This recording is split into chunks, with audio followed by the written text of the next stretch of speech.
আল্লাহ পাক বলেন এইভাবে করে আমি আকাশকে থরে থরে সাজায় দিলাম, জমিনটাকে সুন্দর করে দিলাম, আর এই জমিনে ফসলের ব্যবস্থা করে দিলাম। ফল হলো কি সুন্দর সুন্দর করে ফল আমি দান করলাম। আল্লাহ পাক বলেন ওয়ায়াতুল লাহুমুল আরদুল মাইতাতু আহইয়াইনাহা ওয়া আখরাজনা মিনহা হাববান ফামিনহু ইয়াকুলুন।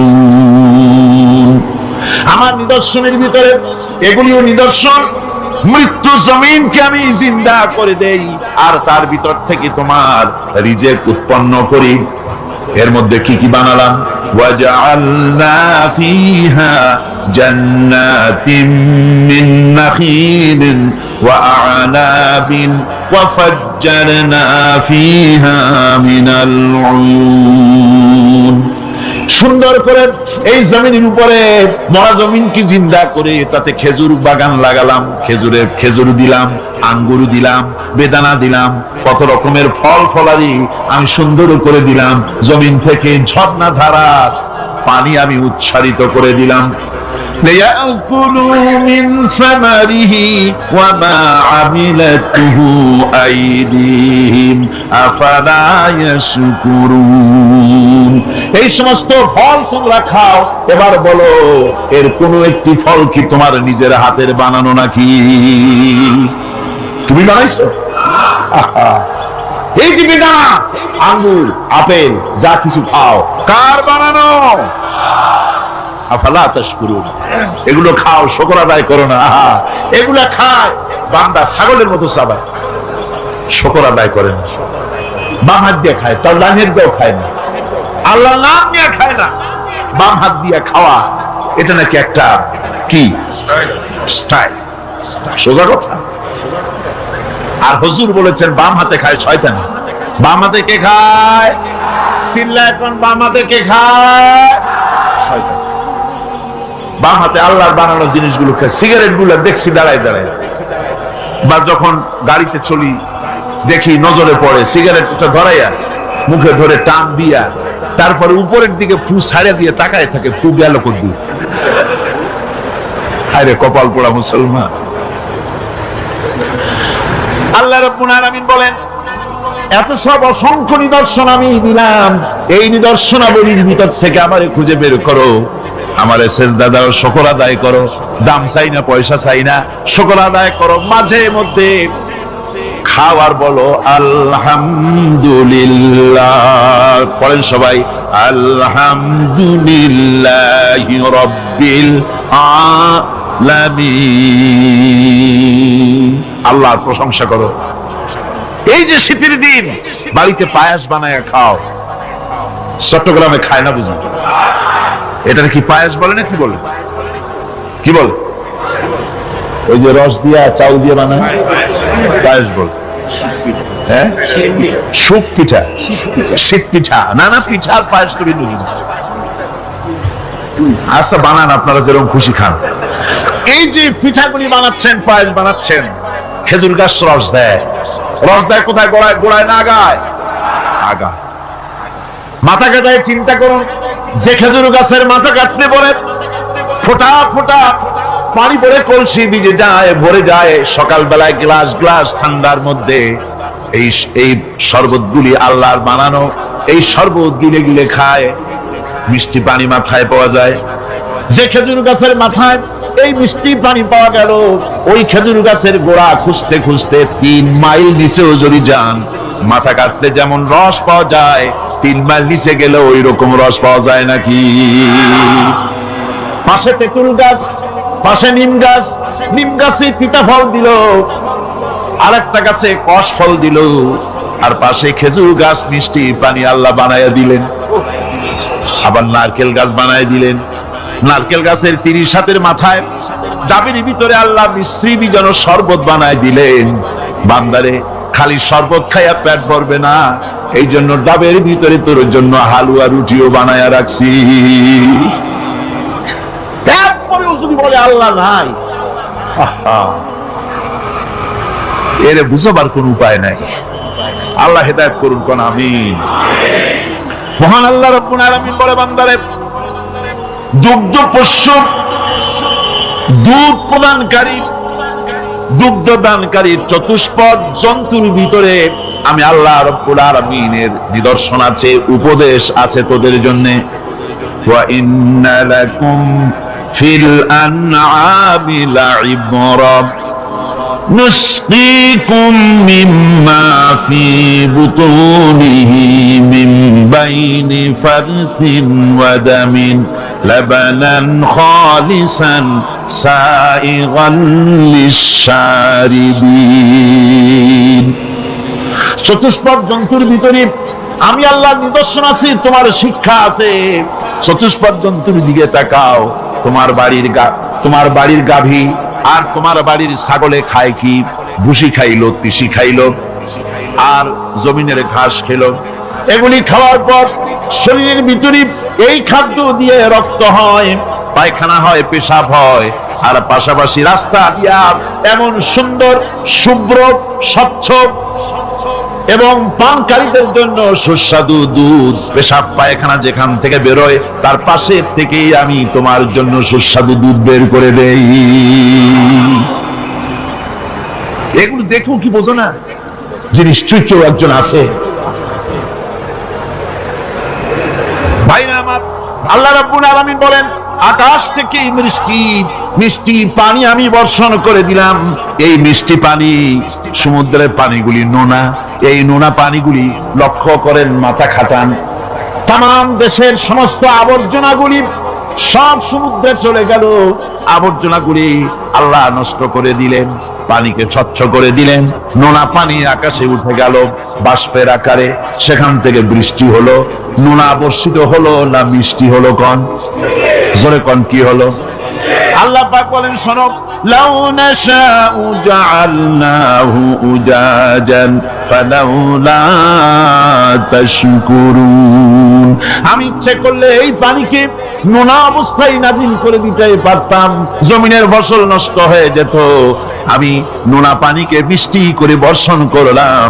এই পানি পান করে কেন আমার শুকর আদায় করো না? এই পানি পান করো আর আমার শুকর করো। পড়ো, আলহামদুলিল্লাহি রাব্বিল আলামিন। আমার বন্ধুগণ, কেউ কেউ বলতে পারে, আল্লাহ যদি বৃষ্টির পানি যদি না দেন আমার কি অসুবিধা? আমার জমিনের ফসলের কি অসুবিধা? আমার খালে পানি, আমার বিলে পানি, আমার হাওড়ে পানি, আমার পুকুরে পানি, আমার কুয়ায় পানি, আল্লাহ বৃষ্টি না দিলে কি হবে? আল্লাহ পাক বলেন, শোনো কি হবে। কুল আরাআইতুম ইন আসবাহা মাউকুম গাওরান ফামান ইয়াতিকুম বিমাইন মাইন। বলো দেখি, সবে শুকাইয়া যদি যায় এই জমিনের পানি, তাহলে হেথায় তত নিরিধারা কে দিবে সবারে আনি? কুয়ার পানি, নদীর পানি, কর্ণফুলীর পানি, ব্রহ্মপুত্রের পানি, পদ্মার পানি, মেঘনার পানি, যমুনার পানি, হাওড়ের পানি, পুকুরের পানি সব যদি আমি আল্লাহ শুকায় দেই, তাহলে তোমার মরা গাঙ্গে পানির জোয়ার আবার কে এনে দিতে পারে? আছে কেউ? কেউ পারে না। সুতরাং এগুলি আমি দেই, আমার শুকরিয়া আদায় করো। তোমার জমিনের ফসল ভালোবার জন্য আমি পানির ব্যবস্থা করেছি। আল্লাহুল্লাযী আরসালার রিয়াহা ফাতুসিরু সাহাবা ফাসুকনাহু ইলা বালাদিন মাইতিন ফাআহইয়ানাহু বা'দা মাউতিহা কাযালিকান নুশুর। পানিগুলিকে বাষ্পীয় আকারে উত্তীর্ণ করে মেঘমালায় পরিণত করি, আর বাতাসে হুকুম করি, রে বাতাস এই মেঘকে টেনে নিয়ে যা অমুক এলাকার আকাশের উপরে নিয়ে যা, সাতকানিয়ায় নিয়ে যা, কক্সবাজারে নিয়ে যা। সাতকানিয়া কক্সবাজার কিন্তু কোরআন শরীফে নাই। আনন্দে 10 খান হওয়ার কোনো কারণ নেই। এটা আমি দৃষ্টান্ত দিলাম। যেখানে বৃষ্টির প্রয়োজন সেইখানে আল্লাহ বাতাসকে হুকুম করেন, এই মেঘকে কানে ধরে টেনে নিয়ে যা আর পানি বর্ষণ কর। পানি বর্ষণ হয়ে গেল। আল্লাহ বলেন, ফাআহইয়ানা বিহিল আরদা বা'দা মাউতিহা। জমিন ছিল মরা, মরা জমিন বৃষ্টির পানি পাইয়া জিন্দা হয়ে গেল। নববধূ যেমন গর্ভধারণের প্রস্তুতি নেয়, আকাশের বৃষ্টির পানি পাওয়ার পর মরা জমিন ফসলের জন্য প্রস্তুত হয়ে গেল। এরপরে তুমি বীজ বপন করলে, ওই বীজের ভিতরে দুইটা পাতা অঙ্কুরিত হলো, পাতা দুটো উপরের দিকে উঠে গেল। এরপরে সূর্যের তাপ হলো সারাদিন, সারাদিনের প্রচন্ড সূর্যের তাপে কচি পাতা মুষড়ে গেল, মাটিতে পড়ে গেল। তুমি তো রাতের বেলায় আরামে ঘুমাইছো, তোমার ওই মুষড়ে যাওয়া পাতাগুলি সজীব করার জন্য আমার কুদরত কিভাবে কাজ করলো একদিনও কি চিন্তা করেছো? আমি যদি রাতের বেলায় বৃষ্টি দিতাম, বড় বড় ফোঁটা দিতাম, ফসলের চারাগুলি সব মাটির সাথে মিশে নষ্ট হয়ে যেত। আমি তাই বললাম, রে আকাশ, এ আমার মেঘ, এবার বৃষ্টির মতো বড় বড় ফোঁটা দিস না, কণা কণা শিশির বিন্দু দিয়া মুষড়ে যাওয়া পাতাগুলিকে সজীব আর প্রাণবন্ত করে দে। এর থেকে ফসল হলো, এর থেকে ফসল হলো, সেই ফসল খাও আর আমার শুকরিয়া আদায় করো না। আর কয় আল্লাহ নাই, আরে কপাল পোড়া। আল্লাহ পাক বলেন, এবার ফসল হলো, রান্না করে খাবে, আগুনের প্রয়োজন, আগুন কোথায় পাবে?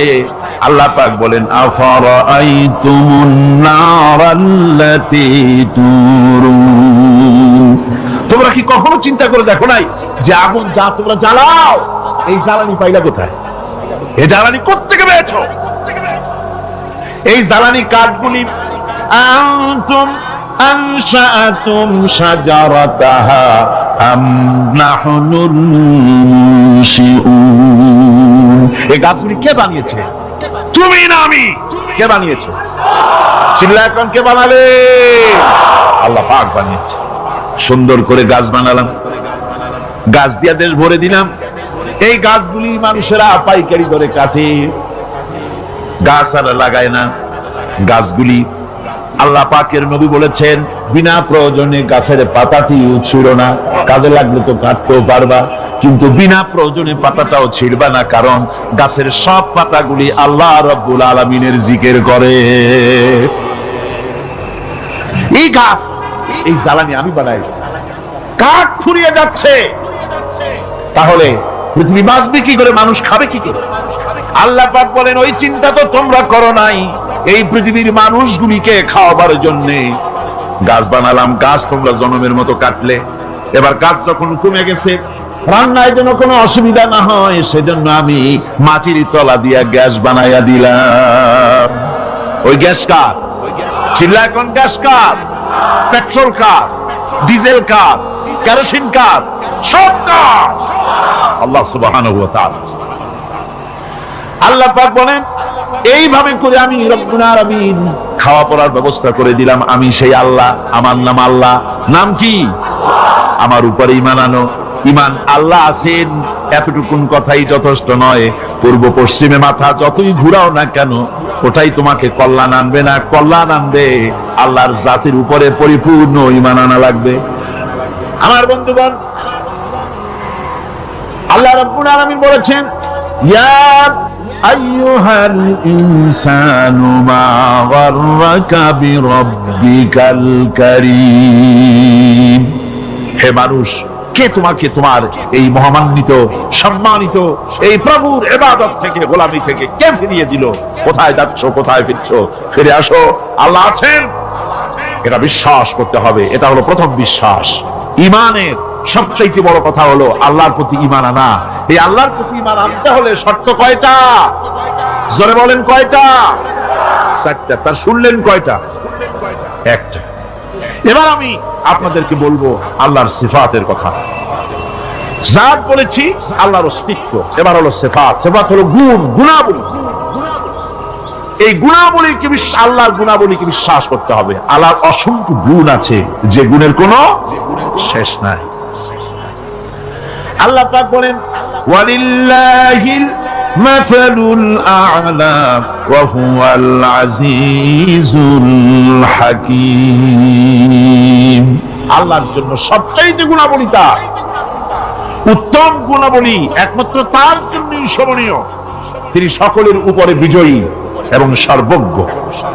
ওয়ালিল্লাহিল আসমাউল হুসনা ফাদউহু বিহা।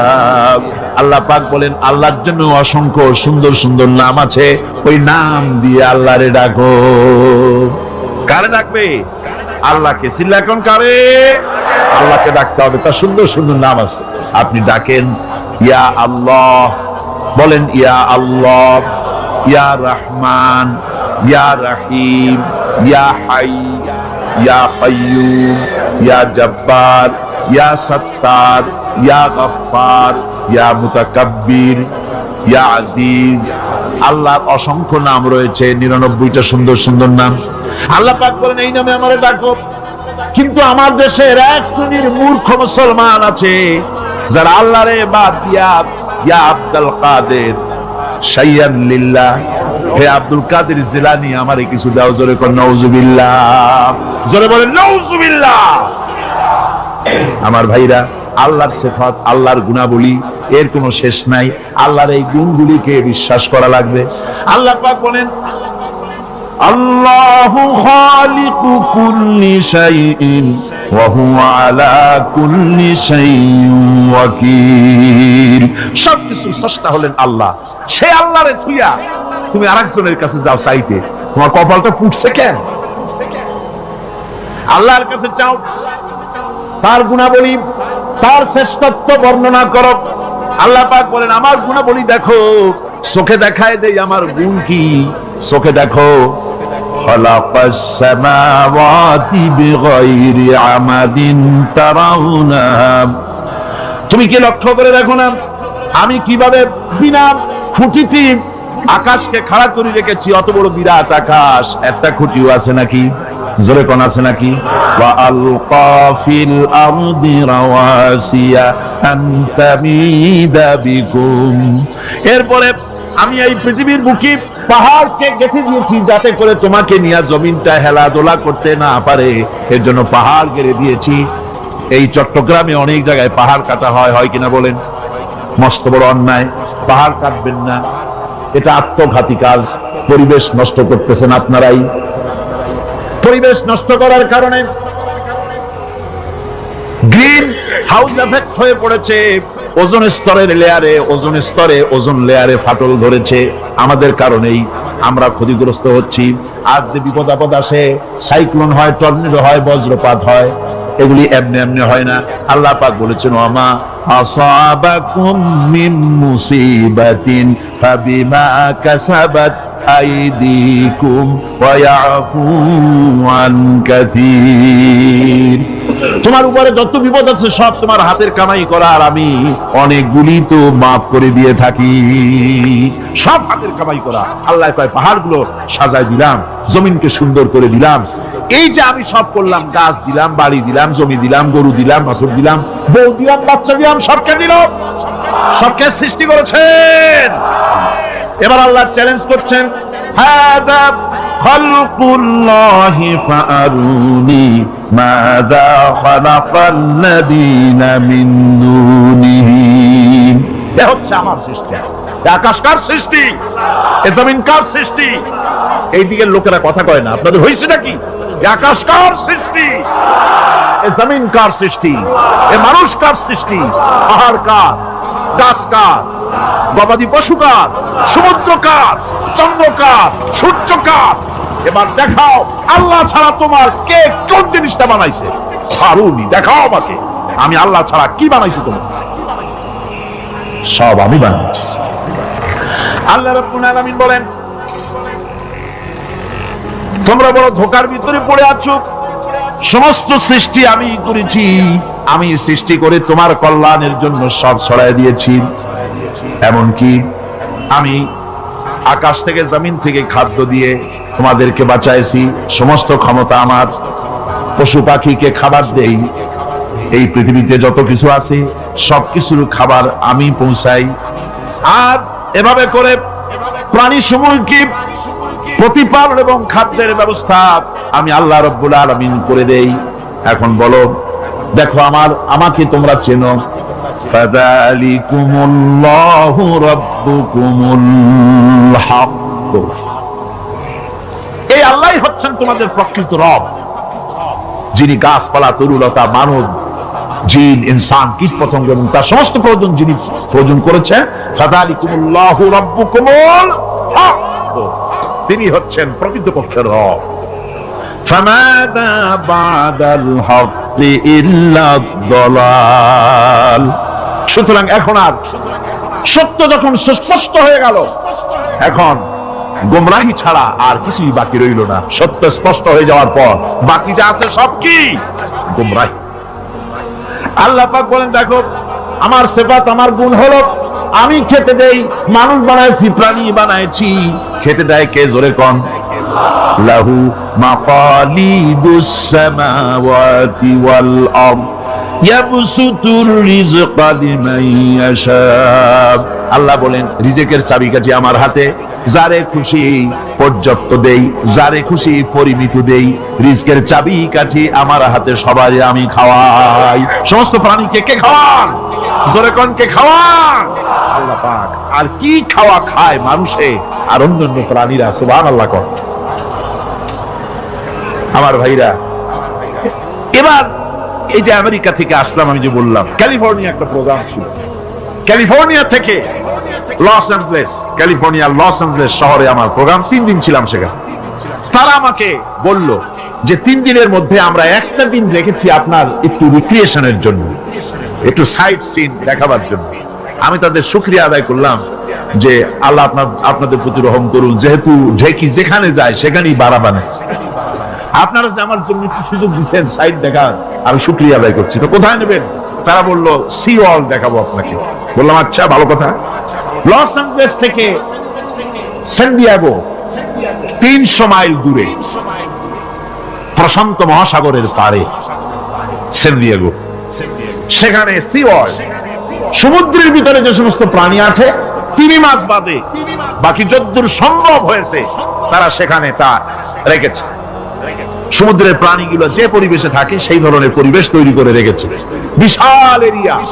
সকাল 9টা থেকে শুরু করে মাগরিবে রক্ত হয়ে গেছে, তখন মনে হলো আমি 1/3 দেখতে পেরেছি মাত্র, এত বড় এরিয়া। তো একটা এলাকা আমাকে নিয়ে গেল, সেখানে একটা 5-6টা মাছ আছে। সে মাছের নাম বলল তারা শিমু। মাছের নাম শিমু। মাছটির পিছনটি কালো, বুকটা সাদা। সেখানে লেখা আছে মাছের পরিচয়। প্রায় 10,000 লোক বসতে পারে, এ ধরনের গ্যালারি সিস্টেম আছে, টিকিট করে বসতে হয়। বসলাম সেখানে। এই মাছের মতো বিরাট পুকুর, সেই পুকুরের মধ্যে মাছগুলি খেলবে। মাঝখানে আছে একটা স্টেজ, ওইখানে খেলোয়াড়রা আছে, তারা মাছের সঙ্গে খেলা করবে। মাছটার ওজন হচ্ছে 2,500 পাউন্ড। এই মাছের খাদ্য হলো প্রতিদিন 200 পাউন্ড। যখন হা করে তার মধ্যে আপনার আমার মতো 2-3 জন অনায়াসে চলে যেতে পারবো, মাছের টের পাবে না যে ঢুকলো কি। এই 25,000 2,500 পাউন্ডের ওজনের এই শ্যামু মাছটি মানুষের সাথে সাথে মানুষের বাঁশি বোঝে, মানুষের হাতের ইঙ্গিত বোঝে, ওয়েল ট্রেন, হাতের ইশারা বোঝে, মুখের কথা বোঝে। খেলোয়াড় তাকে ইশারা দিল, সে তখন তার 2টি ডানা দিয়ে হাতের ভাবে তালি দিল, আর মানুষেরা হাতে তালি দিল। তারপরে যে খেলা করে সে মাছের সাথে বীজ দিল পানির নিচে, মাছটাও ডুবে গেল পানির নিচে।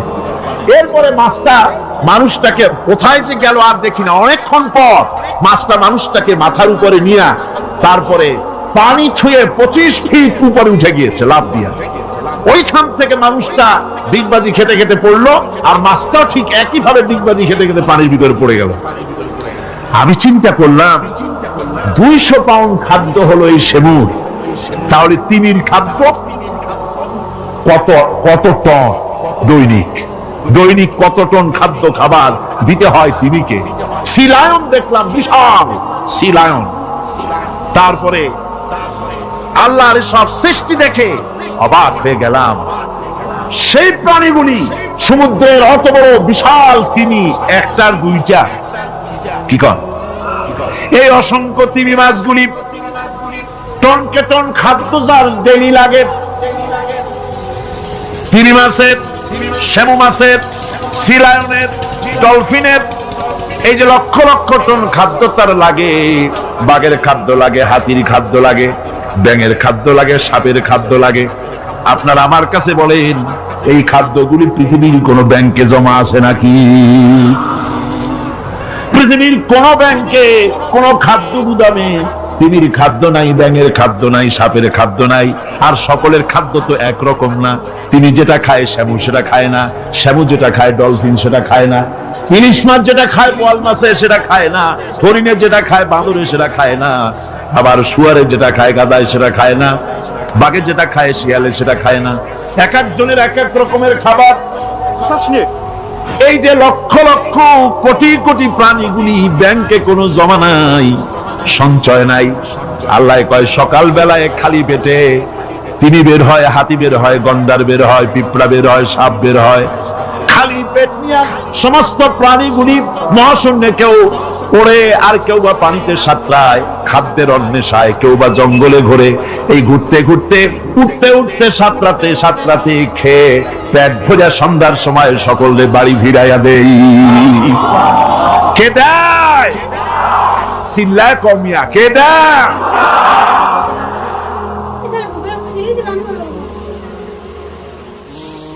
আল্লাহ রাব্বুল আলামিন বলেন কুল কুনু হিজারাতান আও হাদিদা।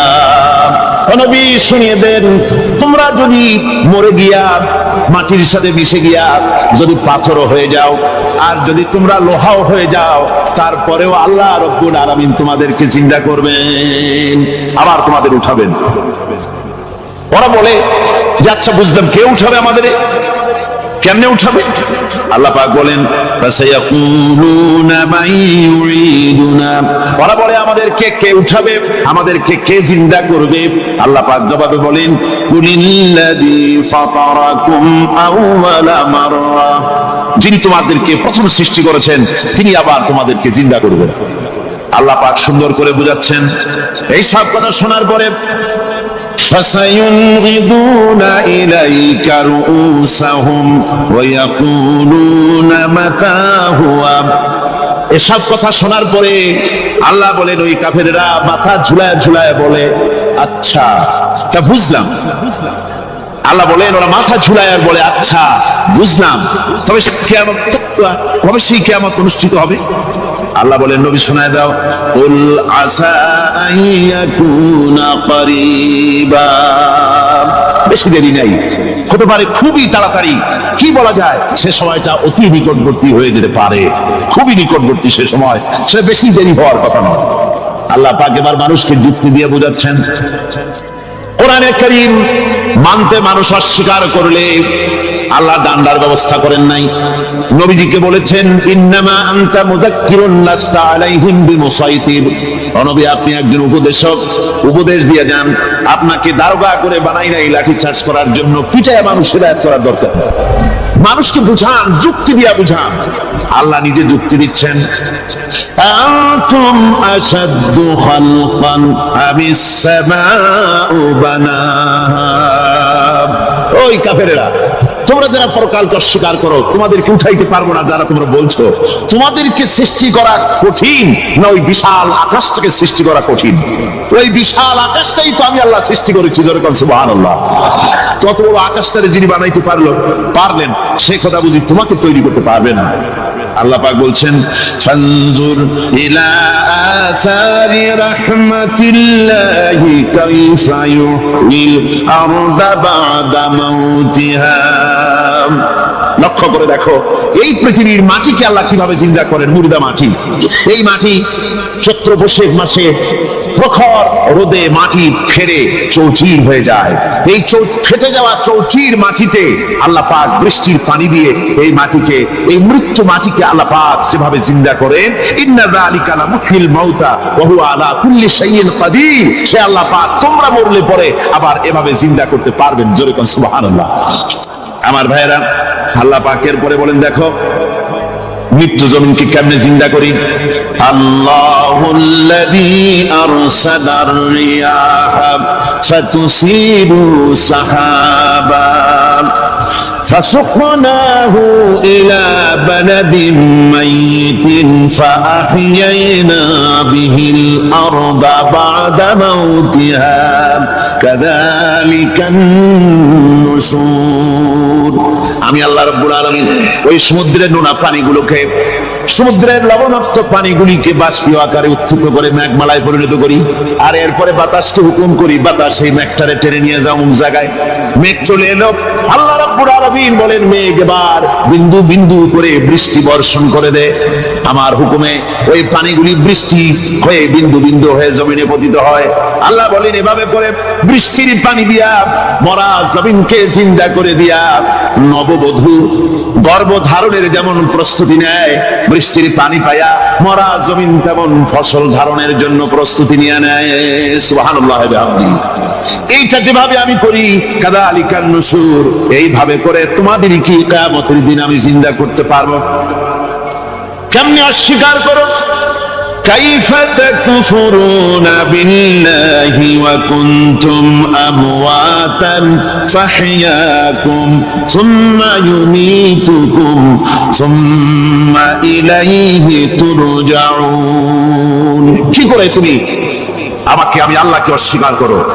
কুনতুম আমওয়াতান, তুমি ছিলে নিষ্প্রাণ, ফাহইয়াকুম, এরপরে আমি তোমাকে জিন্দা করলাম, সুম্মা ইউমীতুকুম, এরপরে তোমাকে আমি মৃত্যু করব, সুম্মা ইহয়ীকুম, এরপরে তোমাদেরকে আবার আমি জিন্দা করব, সুম্মা ইলাইহি তুরজাউন, এরপরে তোমাদের সকলকেই আমার কাছে ফিরে আসতে হবে। দেখেন না, আমরা যখন মানুষকে কবরে রাখি, কবরে রেখে তারপরে উপরে মাটি দিয়ে কি বলেন আপনারা? মিনহা খালাকনাকুম, পড়েন মিনহা খালাকনাকুম ওয়া ফিহা নুঈদুকুম ওয়া মিনহা নুখরিজুকুম তারাতান উখরা।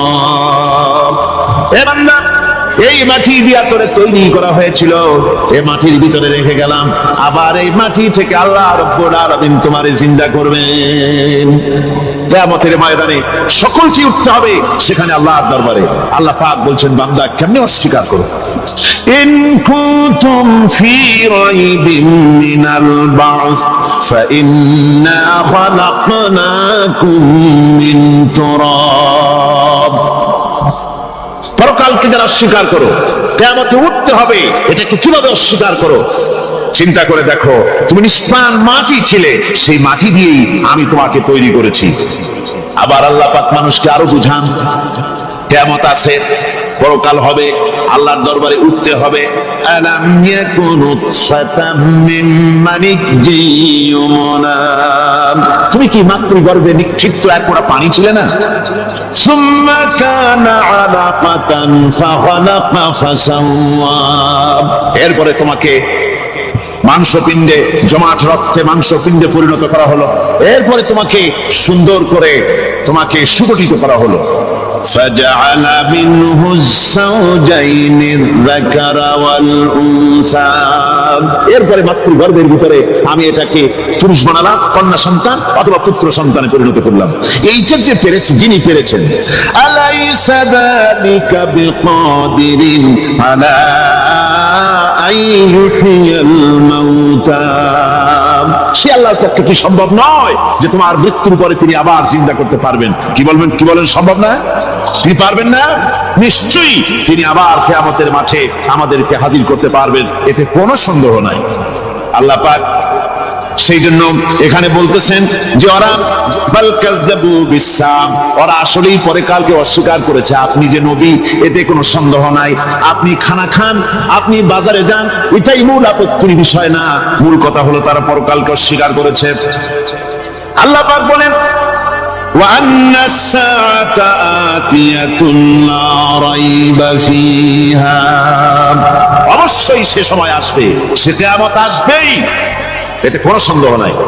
وأن الله يبعث من في القبور, আর আল্লাহ পাক তিনি কবরের মধ্যে অন্তর্হিত যা কিছু আছে সবাইকে কিয়ামতের দিন আল্লাহ পাক ময়দানে উঠাবেন। কিয়ামতে আল্লাহর দরবারে সকলকে হাজির হতে হবে।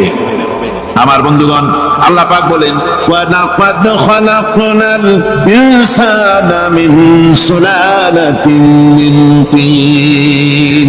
লক্ষ্য করো, তুমি ছিলে মাটির নির্যাস থেকে তোমাকে তৈরি করা হয়েছে। শুধু মাটির নির্যাস থেকে তোমাকে কোনো মডেল ছাড়া, কোনো ধরনের আদর্শ ছাড়া, কোনো ধরনের নমুনা ছাড়া তোমাকে সৃষ্টি করা হয়েছে। সুম্মা জাআলনাহু নুতফাতান ফি ক্বারারিন মাকিন। এরপরে মাতৃগর্ভের একটা অত্যন্ত সুরক্ষিত জায়গায় তোমাকে সংরক্ষণ করা হয়েছিল। সুম্মা খালাকনান নুতফাতা আলাকাতান ফাখালাকনাল আলাকাতা মুদগা। রক্তপিণ্ডকে, নাপাক পানিকে জমাট রক্ত করেছি, জমাট রক্তকে আমি আবার গোস্ত পিণ্ডে পরিণত করেছি। ফাকাসাওনাল ইযামা লাহমা। এরপরে সুন্দর করে চামড়া দিয়ে, গোস্ত দিয়ে একটা আকৃতি তোমাকে দান করেছি। সুম্মা আনশানাহু খালকান আখারা ফাতাবারাকাল্লাহু আহসানুল খালিকিন। এরপরে সুন্দর একটা বিশেষ একটা আকৃতি দিয়ে তোমাকে আমি সুন্দর করে সুগঠিত করে তোমাকে তৈরি করেছি। সুম্মা ইন্নাকুম বা'দা যালিকা লামাইতুন। এরপরে আমি আল্লাহ রাব্বুল আলামিন তোমাকে মৃত্যু দেব, অবশ্যই তোমাকে মৃত্যুবরণ করতে হবে। সুম্মা ইন্নাকুম ইয়াউমাল কিয়ামাতি তুবআসুন। এরপরে কিয়ামতের দিন আসবে, ওই বিশেষ মুহূর্ত আসবে, সেই নির্দিষ্ট সময় আসবে, ওই কিয়ামতের মাঠে আল্লাহর দরবারে তোমাদের সকলকে উঠতে হবে, কোনো সন্দেহ তাতে নাই। আল্লাহ পাক বলছেন ওয়া'আতাদনা লিমান কাযযাবা বিস-সাআতি সাঈরা।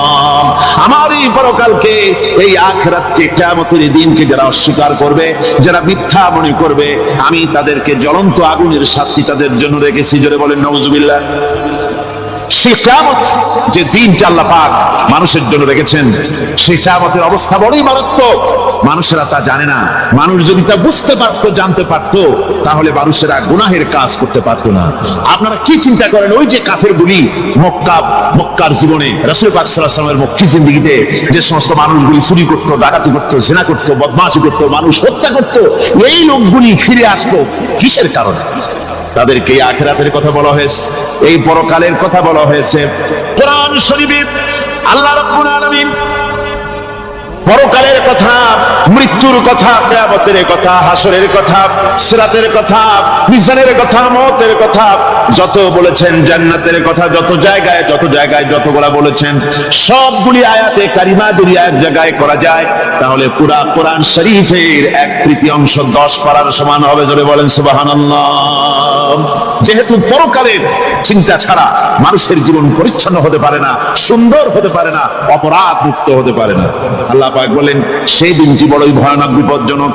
ওই দিনটির ব্যাপারে আল্লাহ পাক তার বান্দাদেরকে সতর্ক করে দিয়েছেন, বান্দারা সতর্ক হয়ে যাও, এইভাবে দিন যাবে না, কিয়ামত আসবে। আর ওই কিয়ামত এত মারাত্মক হবে, আল্লাহ সতর্ক করছেন বান্দাদেরকে। ইয়া আইয়ুহান নাসুত্তাকু রাব্বাকুম ইন্না যালজালাতাস সাআতি শাইউন আযীম। হে মানব সকল, আত্মরক্ষা করো খোদার গজব থেকে, আল্লাহর গজব থেকে আত্মরক্ষা করো। ইন্না যালজালাতাস সাআতি শাইউন আযীম। সেই কিয়ামতের সেই কম্পন খুবই মারাত্মক, খুবই ভয়াবহ কম্পন সৃষ্টি হবে সেদিন। ইয়াউমা তারাউনাহা তাযহালু কুল্লু মুরদিআতিন আম্মা আরদাআত। সেদিন দেখতে পাবে স্তন্যদায়িনী মা, যে মা তার সন্তানকে দুধ দেয়, ওই মাও তার দুধের বাচ্চার কথা ভুলে যাবে, মনে থাকবে না। আল্লাহ রাব্বুল আলামিন বলেন ওয়াতাদাউ কুল্লু যাতিন হামলিন হামলাহা। গর্ভধারিণী মেয়ে লোক, তাদের গর্ভ খসে পড়বে। ওয়াতারান নাসা সুকারা।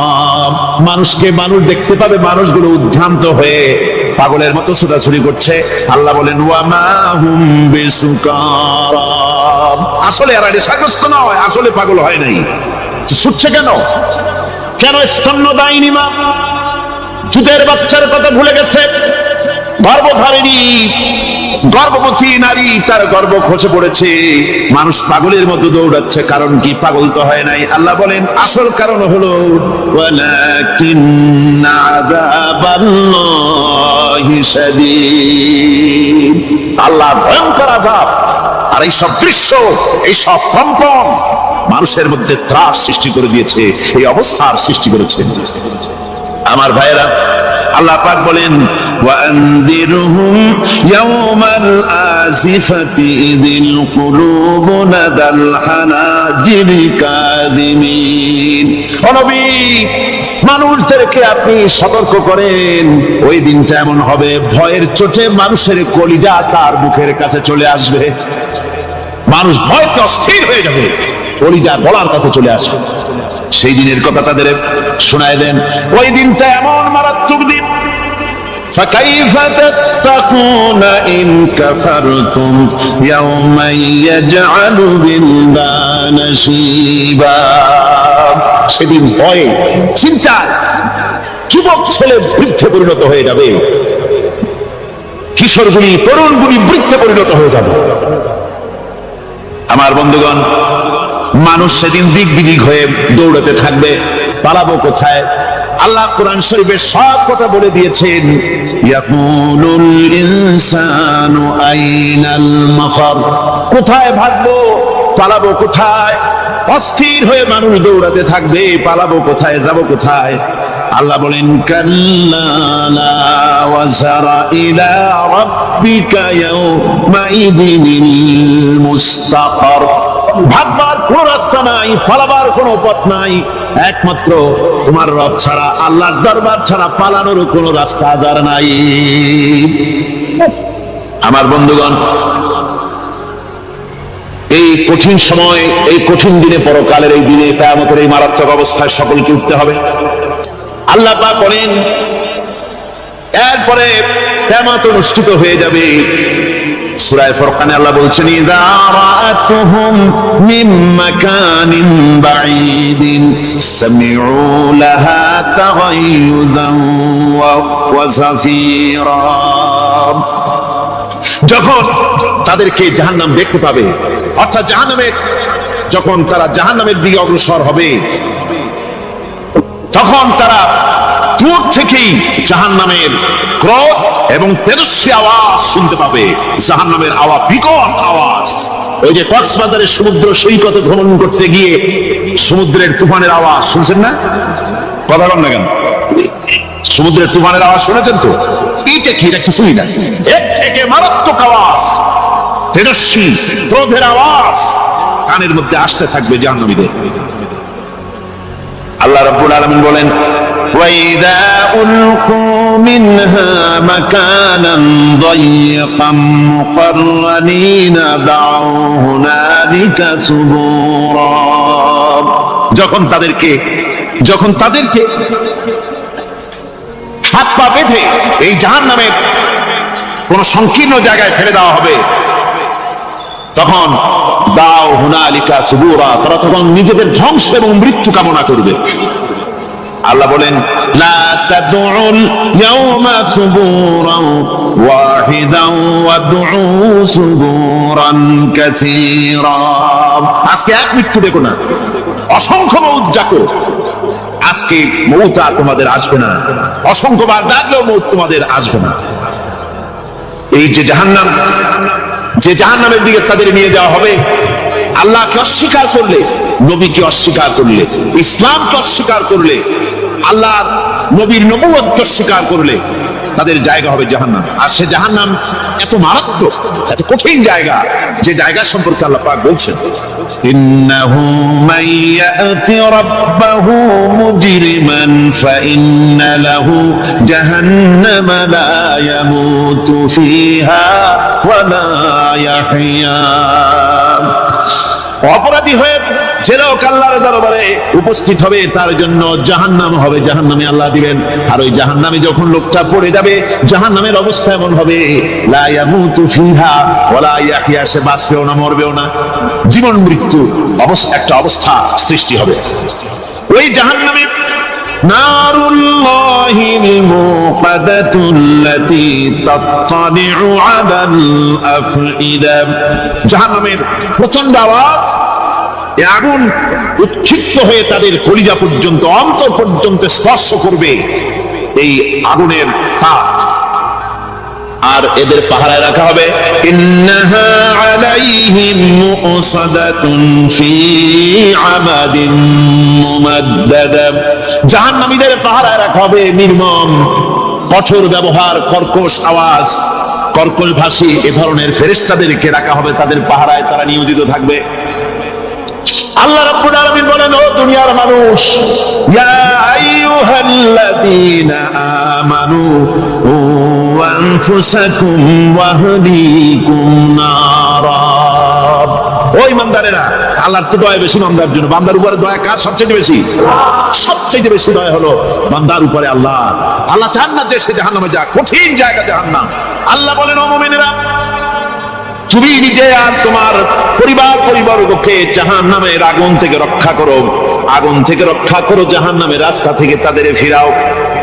ওই জাহান্নাম, যেই জাহান্নামের ইন্ধন হবে মানুষ আর পাথর। ফিরাও জাহান্নাম থেকে মানুষকে, তোমার সন্তানদেরকে ফিরাও। আজকে যে সব সন্তানের আল্লাহ বলেন তুমি নিজে বাঁচো, আহল আয়ালকে বাঁচাও। যে সব সন্তান তোমার নামাজ নাই, রোজা নাই, আল্লাহ পরকালের চিন্তা নাই, যারা ইসলামকে বিশ্বাস করে না, যারা মনে করে কোরআন হচ্ছে বেহেশত দোজখের কথা শুধু, ওতে কোন মানুষের অর্থনীতি, সমাজনীতি, রাজনীতির ব্যাপার নাই, মানুষের জীবনের দরকারি জিনিসগুলি সেখানে নাই। সুতরাং আমরা যদি দুনিয়ায় সুখ সমৃদ্ধি পেতে চাই, তাহলে আমাদেরকে মানুষের তৈরি করা মতবাদ মানতে হবে। এইভাবে ছেলেরা যখন মানুষের তৈরিকার মতবাদের এদিকে যখন দৌড়ায়, মা বাপ যদি তাদেরকে না ফিরায়, জাহান্নাম থেকে বাঁচাবার জন্য যদি চেষ্টা না করে, কিয়ামতের দিন ওই সন্তানেরা জাহান্নামে, যখন জাহান্নামের অর্ডার তাদের হয়ে যাবে, তারা বলবে, রব্বানা আরিনাল্লাযাইনি আদাল্লানা। হে আমার প্রভু, কে আমাদেরকে গোমরাহ করে দিল, মিনাল জিন্নি ওয়াল ইনসি, জিনের ভিতর থেকে, মানুষের ভিতর থেকে, আমাদের নেতারা, আমাদের মা বাপ, আমাদের মুরব্বী, কারা আমাদেরকে বিভ্রান্ত করলো, তোমার রাস্তা থেকে সরাই দিল, ওরা কই? ওদেরকে নিয়ে আসো। আমাদেরকে এই খারাপ রাস্তা থেকে ফিরায় নাই, জাহান্নামের পথে চলেছি, আমাকে ফিরায় নাই। ও আল্লাহ, আজকে জাহান্নামে যাওয়ার আগে ওই মা বাপ আর মুরব্বি আর নেতাগুলি নিয়ে আসো। নাজালুহুমা তাহতা আকদামিনা লিয়াকুনা মিনাল আসফালিন। নিয়ে আসো, ওদেরকে পায়ের তলে রেখে তারপরে জাহান্নামে যাব। আমার ভাইরা, যে ছেলে আজকে মানুষের তৈরি করা মতবাদের আন্দোলন করছে, সেকুলারিজম করছে, সোশ্যালিজম করছে, ক্যাপিটালিজম করছে, তারপরে ন্যাশনালিজম করছে, হাজারো মতবাদের দিকে আকৃষ্ট হয়েছে আপনার ছেলে, আপনার স্ত্রী, আপনার বোন, আপনার ভাই, আপনি জেনে শুনে তাদেরকে ফিরাচ্ছেন না, আল্লাহ রাস্তায় আনতেছেন না। কিয়ামতের দিন ওরা পালাইতে যাবে, এবং ওদের এই অপরাধের কারণে, ফিরানোর কারণে, সহযোগিতা করার কারণে কিয়ামতের দিন অবস্থা করুণ হয়ে যাবে। এই জন্য আল্লাহ রাব্বুল আলামিন বলছেন, হে বিশ্বাসীরা, আমাকে তোমরা যারা বিশ্বাস করেছো, ঈমান এনেছো, নিজে বাঁচো আর নিজের আহল আয়ালকে জাহান্নামের আগুন থেকে বাঁচাও। ওই জাহান্নাম আলাইহা মালাইকাতুন গিলাদুন শিদাদুন লা ইয়াসুনাল্লাহা মা আমারাহুম ওয়া ইয়াফআলুনা মা ইউমারুন। আল্লাহ রাব্বুল আলামিন বলেন, সেখানে অত্যন্ত কর্কশ, রূঢ় এবং নির্মম স্বভাবের এমন সব ফেরেশতা পরিচালক হিসেবে জাহান্নামে দেওয়া হবে, যারা আল্লাহর নির্দেশের বাইরে কোনো কাজ করে না। তারা সেই সব কাজই করে যে আল্লাহ তাদেরকে হুকুম করেন, তাদেরকে অনুরোধ করে, দরখাস্ত করে, কোন রকম তাদের কাছ থেকে কোনো কৃপা, কোনো করুণা, কোনো মহব্বত কিছুই পাওয়া যাবে না। অত্যন্ত কর্কশ, রূঢ় মেজাজের ফেরেশতা সেখানে পরিচালক হিসেবে দেওয়া হবে। আর ওই জাহান্নামীদেরকে, যারা জাহান্নামে যাবে কিয়ামতের দিন, ফাল্লাযীনা কাফারু কুত্তিআত লাহুম সিয়াবুম মিন নার। আগুন দিয়ে কেটে তাই দিয়ে পোশাক তৈরি করে দেওয়া হবে, আগুনের পোশাক পরিয়ে দেওয়া হবে। আগুনের পোশাক গায়ে পরিয়ে দেওয়ার পরে কুল্লামা নাদিজাত জুলুদুহুম বাদদালনাহুম জুলুদান গায়রাহা। একবার চামড়া পুড়ে যাবে, জাহান্নামের আগুনে চামড়া পুড়ে গলে যাবে, আবার আল্লাহ রাব্বুল আলামিন নতুন করে চামড়া পরিয়ে দিবেন, যাতে করে শাস্তির তীব্রতা অনুভব করতে পারে। নাউযুবিল্লাহ। আমার ভাইরা, জাহান্নামীরা ক্ষুধার যন্ত্রণায়, তৃষ্ণার যন্ত্রণায় আকাশের দিকে তাকায় থাকবে, উপরের দিকে তাকায় থাকবে, বলবে আরে যদি একটু বৃষ্টি হতো, মেঘ হতো। হঠাৎ করে দেখবে যে উপরে কালো মেঘ হয়ে গেছে, মনে করবে যে এবার বুঝি বৃষ্টি হবে, পানি পান করবো। মেঘ তারা দেখতে পেল, মেঘের ভিতর থেকে অল্পক্ষণের ভিতরে গরম পানি পড়বে, এমন গরম পুঞ্জ, এমন গরম রক্ত পড়বে যেগুলি পান করলে পরে সঙ্গে সঙ্গে পেটের নাড়ি ভুঁড়িয়ার কলিজা পিছনের দরজা দিয়ে সব বেরিয়ে যাবে। নাউজুবিল্লাহ মিন যালিক। হে আল্লাহ, এই কঠিন অবস্থা থেকে তুমি আমাদেরকে হেফাজত করো। জোরে বলেন আমিন। সবাই বলেন আমিন। আমার ভাইরা, তামসার ব্যাপার নয়। ও যুবক ভাইরা, শিক্ষিত ভাইরা, তামসা করার ব্যাপার না। দুনিয়ায় খেল তামাশা ফুর্তি করার জায়গা না। जगह जी लगाने के लिए ये दुनिया नहीं है, ये इबरत की जा है, तमाशा नहीं है। दुनिया उपदेश ग्रहण করার জায়গা, খেল তামাশা করার জায়গা না। এই পৃথিবীতে আল্লাহ রাব্বুল আলামিন বলেন, নাফরমানি করলে পরে জাহান্নামে যাবেই, জাহান্নামে যেতে হবে। ওই জাহান্নামীদেরকে কি খেতে দেওয়া হবে? আল্লাহ পাক বলছেন, শোনো, খেতে দেব কি? তুসকা মিন আইনিন আনিয়া, ফুটন্ত গরম পানি তাদেরকে পান করতে দেওয়া হবে। লাইসা লাহুম তুআমুন ইল্লা মিন দারি, কাঁটা যুক্ত ঘাস তাদেরকে খেতে দেওয়া হবে। লা ইউসমিনু ওয়ালা ইউগনি মিন জু, এই খাবারে তাদের শরীর পরিপুষ্ট হবে না, আর ক্ষুধাও নিবৃত্ত হবে না। আমার বন্ধুগণ, এমন কঠিন জাহান্নামের অবস্থা থেকে মাপ পাওয়ার জন্য ইমানের জোশ আসতে হবে, ইমানদার হতে হবে, আর নাফরমানিকে ছেড়ে দিতে হবে। জাহান্নামে যখন মানুষদেরকে নিয়ে যাওয়া হবে, জাহান্নামীদেরকে, ইযা উলকু ফিহা সামিউ লাহা শাহীকান ওয়া হিয়া তাফুর, যখনই খোদাদ্রোহীদেরকে জাহান্নামের দিকে নিয়ে যাওয়া হবে, আজ তো খুব মাতবাড়ি, কত ভক্ত আছে, তারপরে কত শক্তি, কত কিছু, কিন্তু আল্লাহর দরবারে যখন হাজির হবে, কোন শক্তি তখন কাজে লাগবে না, কোন শক্তি কাজে লাগবে না। জাহান্নামে যখন তাদেরকে নিয়ে যাওয়া হবে, জাহান্নাম তখন গোসায় ফেলে পড়তে থাকবে, জাহান্নামের ভিতর থেকে গর্জন আসতে থাকবে, তাকাদু তামাইয়াজু মিনাল গায়জ, জাহান্নাম যেন গোসায় ফেলে পড়তে চাইবে। কুল্লামা উলকিয়া ফিহা ফাওজুন সাআলাহুম খাজানাতুহা আলাম ইয়াতিকুম নাদির, জাহান্নামের পরিচালক বলবে, ও আল্লাহর বান্দা, কেন আজ জাহান্নামে আসলি, কেন দোজখে আসলি? আলাম ইয়াতিকুম নাযীর, তোর কাছে কি কোনো বিধি প্রদর্শক কেউ যায় নাই? কোন নবীর কথা কি শোনো নাই? কোরআনের কথা কি শোনো নাই? হাদিসের কথা কি শোনো নাই? জাহান্নামে কেন এলি? এত বড় খারাপ জায়গা কেন আসলি? শোনো নাই কি? কোনো ভয় দেখানো কেউ কি সব সতর্কবাণী শোনায় নাই? বেঈমানেরা বলবে, ক্বালু বালা ক্বাদ জাআনা নাযীর, হ্যাঁ, আমাদের কাছে এসেছিল, আমাদের কাছে ভীতি প্রদর্শনকারী এসেছিল।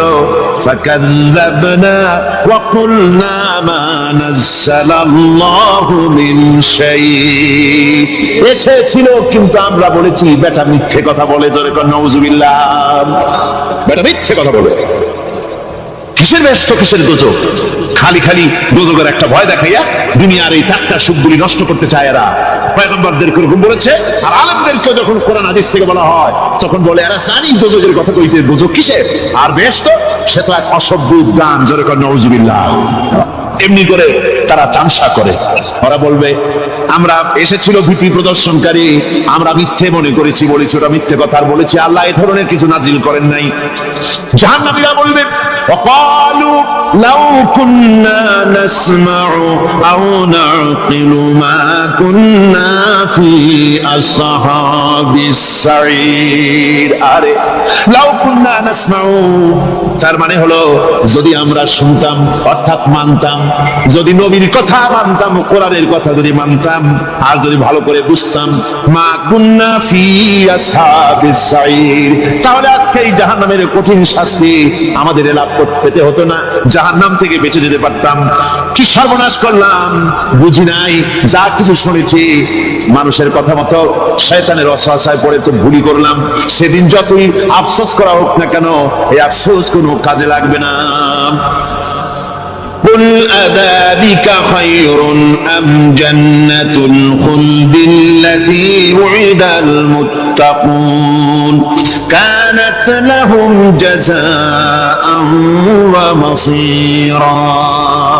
আল্লাহ বলছেন এই সব কথা বলার পরে, জাহান্নামের সব শাস্তির কথা শুনে আল্লাহ বলছেন, বলেন কুল আযালিকা খায়রুন, এই পরিণতি কি ভালো যে জাহান্নামের পরিণতির কথা বলা হলো? তোমরা যে সমস্ত অবাধ্যতা করতেছো, ঈমান আনতেছো না, নবীকে গালাগালি করছো, ইসলাম মানতেছো না, নাফরমানি করছো, এর পরিণতি যা হবে, আযালিকা খায়রুন, এই পরিণতি কি ভালো? আম জান্নাতুল খুলদিল্লাতী উইদাল মুত্তাকুন, অথবা সেই চিরন্তন জান্নাত যার ওয়াদা করেছেন আল্লাহ পাক মুত্তাকিনদের জন্য, কানাত লাহুম জাযাআ ওয়া মাসীরা, যে জান্নাত হবে তাদের কর্মের প্রতিফল, আর এটাই হবে তাদের মহাযাত্রার শেষ মঞ্জিল। সেই জান্নাত, যে জান্নাত আল্লাহ রেখেছেন মুমিনদের জন্য। কাদের জন্য জান্নাত? মুমিনদের জন্য। সেটা এমন জান্নাত হবে, লাহুম ফিহা মা ইয়াশাউনা খালিদিন, যা চাইবে মনের আশা আকাঙ্ক্ষা অনুযায়ী সব পাবে বেহেশতের মধ্যে। খালিদিন, চিরকাল সেখানে থাকবে। কানা আলা রাব্বিকা ওয়াদান মাসউলা, এটা হচ্ছে তোমার রবের অবশ্য পূরণীয় ওয়াদা। জোরে বলেন সুবহানাল্লাহ। এটা তোমার আল্লাহর ওয়াদা এবং অবশ্যই তিনি তা পূরণ করবেন। তোমরা জান্নাতে থাকবে, সেখানে যা চাইবে তাই পাবে। একজন বলছিল জান্নাতে যাইয়া যা চাইবো তাই যদি পাই তাহলে তো খুব ভালো কথা। হুজুর আমার তো হোক্কা খাওয়ার দারুণ অভ্যাস, তা বেহেশতের মধ্যে হোক্কা পাবো? বুজুর্গ ব্যক্তি বলছেন, আল্লাহর বান্দা, বেহেশতে যাইয়া যদি তুমি হোক্কা খাইতে চাও তা আল্লাহ তোমার হোক্কা দিবেন, কিন্তু আল্লাহর কসম করে বলতে পারি বেহেশতে যাইয়া এমন পচা জিনিস খাওয়ার তোমার ইচ্ছে জাগবে না। এত ভালো জিনিস দিয়া এই পচা জিনিস খাওয়ার ইচ্ছা তোমার জাগবে না মনের ভিতরে। বেহেশত আল্লাহ রাব্বুল আলামিন মুমিনদের জন্য রেখেছেন। আমার ভাইরা, সে বেহেশতের বর্ণনা কোরআনে কারীমের মধ্যে আল্লাহ দিয়েছেন। একদিকে জাহান্নাম, কোরআনের বর্ণনা কত সুন্দর। জাহান্নামের কথা শুনতে শুনতে লোকেরা আল্লাহর ভয়তে হতাশ হয়ে যেতে পারে, আল্লাহর ভয়তে। সেই জন্য যত জায়গায় জাহান্নামের বর্ণনা আছে, সাথে সাথে আবার আশার সঞ্চার করার জন্য আল্লাহ জান্নাতের কথা বলেছেন। কাফার এবং জব্বার নাম আল্লাহ যেখানে ব্যবহার করেছেন, সাথে সাথে আবার গফুর রহিম নাম ব্যবহার করেছেন, বান্দা যেন হয়রান হয়ে না যায়। আমার ভাইরা, একদিকে জাহান্নামের এই কঠিন শাস্তির কথা, আবার অপরদিকে আল্লাহ বলেন, শোনো, এমন জান্নাত আমি রেখেছি, মাসালুল জান্নাতিল্লাতী উইদাল মুত্তাকুন, এমন বেহেশত মুত্তাকিনদের জন্য যার ওয়াদা করা হয়েছে, এমন বেহেশত সেটা, ফিহা আনহারুম মিন মাইন গায়রি আসিন, সেখানে এমন সুন্দর স্বচ্ছ পানির ঝর্ণাধারা, সুমিষ্ট পানির ঝর্ণাধারা রাখা হয়েছে। ওয়া আনহারুম মিন লাবানিন লাম ইয়াতাগায়্যার তা'আমুহু, আর সেখানে দুধের ঝর্ণা রাখা হয়েছে যার স্বাদ কখনো নষ্ট হবে না। ওয়া আনহারুম মিন খামরিন লাযযাতান লিশ-শারিবিন, আর রাখা হয়েছে পানীয়ের ঝর্ণাধারা যা পানকারীদের জন্য অত্যন্ত সুন্দর হবে, খুবই সুস্বাদু হবে। আর রাখা হয়েছে ওয়া আনহারুম মিন আসালিন মুসাফফা, পরিষ্কার পরিচ্ছন্ন সুস্বাদু মধুর ঝর্ণা। জোরে বলেন সুবহানাল্লাহ। গাছপালা তৈরি করেছেন, পানি তৈরি করেছেন, সব ব্যবস্থা করে দিয়েছেন। এমনকি শীতকালে পিঠা খাবেন, রসের ব্যবস্থাও করে দিয়েছে। চট্টগ্রামের রস আছে না? কি গাছের রস? খেজুর গাছের রস। এই খেজুর গাছের গোড়া খুঁজতে খুঁজতে 5 মাইল নিচেও যদি চলে যান, খেজুর গাছের মাথায় যেমন রস পাওয়া যায়, খেজুর গাছের 5 মাইল নিচে কি ওরকম এক ফোঁটা পানি পাওয়া যাবে? খেজুর গাছের ভিতরেও কি তেমন পাওয়া যাবে? সেই জায়গা মতো কাটতে যেমন রস পাওয়া যাবে, অন্য জায়গায় পাওয়া যাবে না। আবার খেজুর গাছের পাশে একটা নিম গাছ আছে, কিয়ামত পর্যন্ত নিম গাছ দিয়ে শোষেন। মিষ্টি লাগবে? কি লাগবে? আল্লাহ রাব্বুল আলামিন, আপনি পিঠা খাবেন, খেজুর গাছ দিয়ে রস তৈরি করে দিলেন, পায়াস খাবেন, চাউল তৈরি করে দিলেন, গম দিয়ে দিলেন, গোশ খাবেন, কিমা খাবেন, কি খাবেন, সমস্ত কিছু রব্বুল আলামিন তৈরি করে মানুষের সামনে দিয়ে দিলেন। আর বললেন খাও, পান করো, খাও, আর আমার শুকর আদায় করো। মাঝে মধ্যে পড়ো আলহামদুলিল্লাহি রাব্বিল আলামিন। এই যে ঠান্ডা, গোটা পৃথিবী এখনো ঠান্ডা শুরু হয়নি। এই ঠান্ডা শুরু না হওয়ার কারণ আমরা, এটা কারণ কারা? আমরাই। গ্লোবাল ক্লাইমেটের চেঞ্জ এসেছে, গোটা দুনিয়া আবহাওয়ার পরিবর্তন হয়ে গিয়েছে। শীতের সময় শীত নাই, গরমের সময় গরম নাই। এটা কি খুব ভালো? এটা কি? এটা রোগ ব্যাধি বেশি হওয়ার লক্ষণ।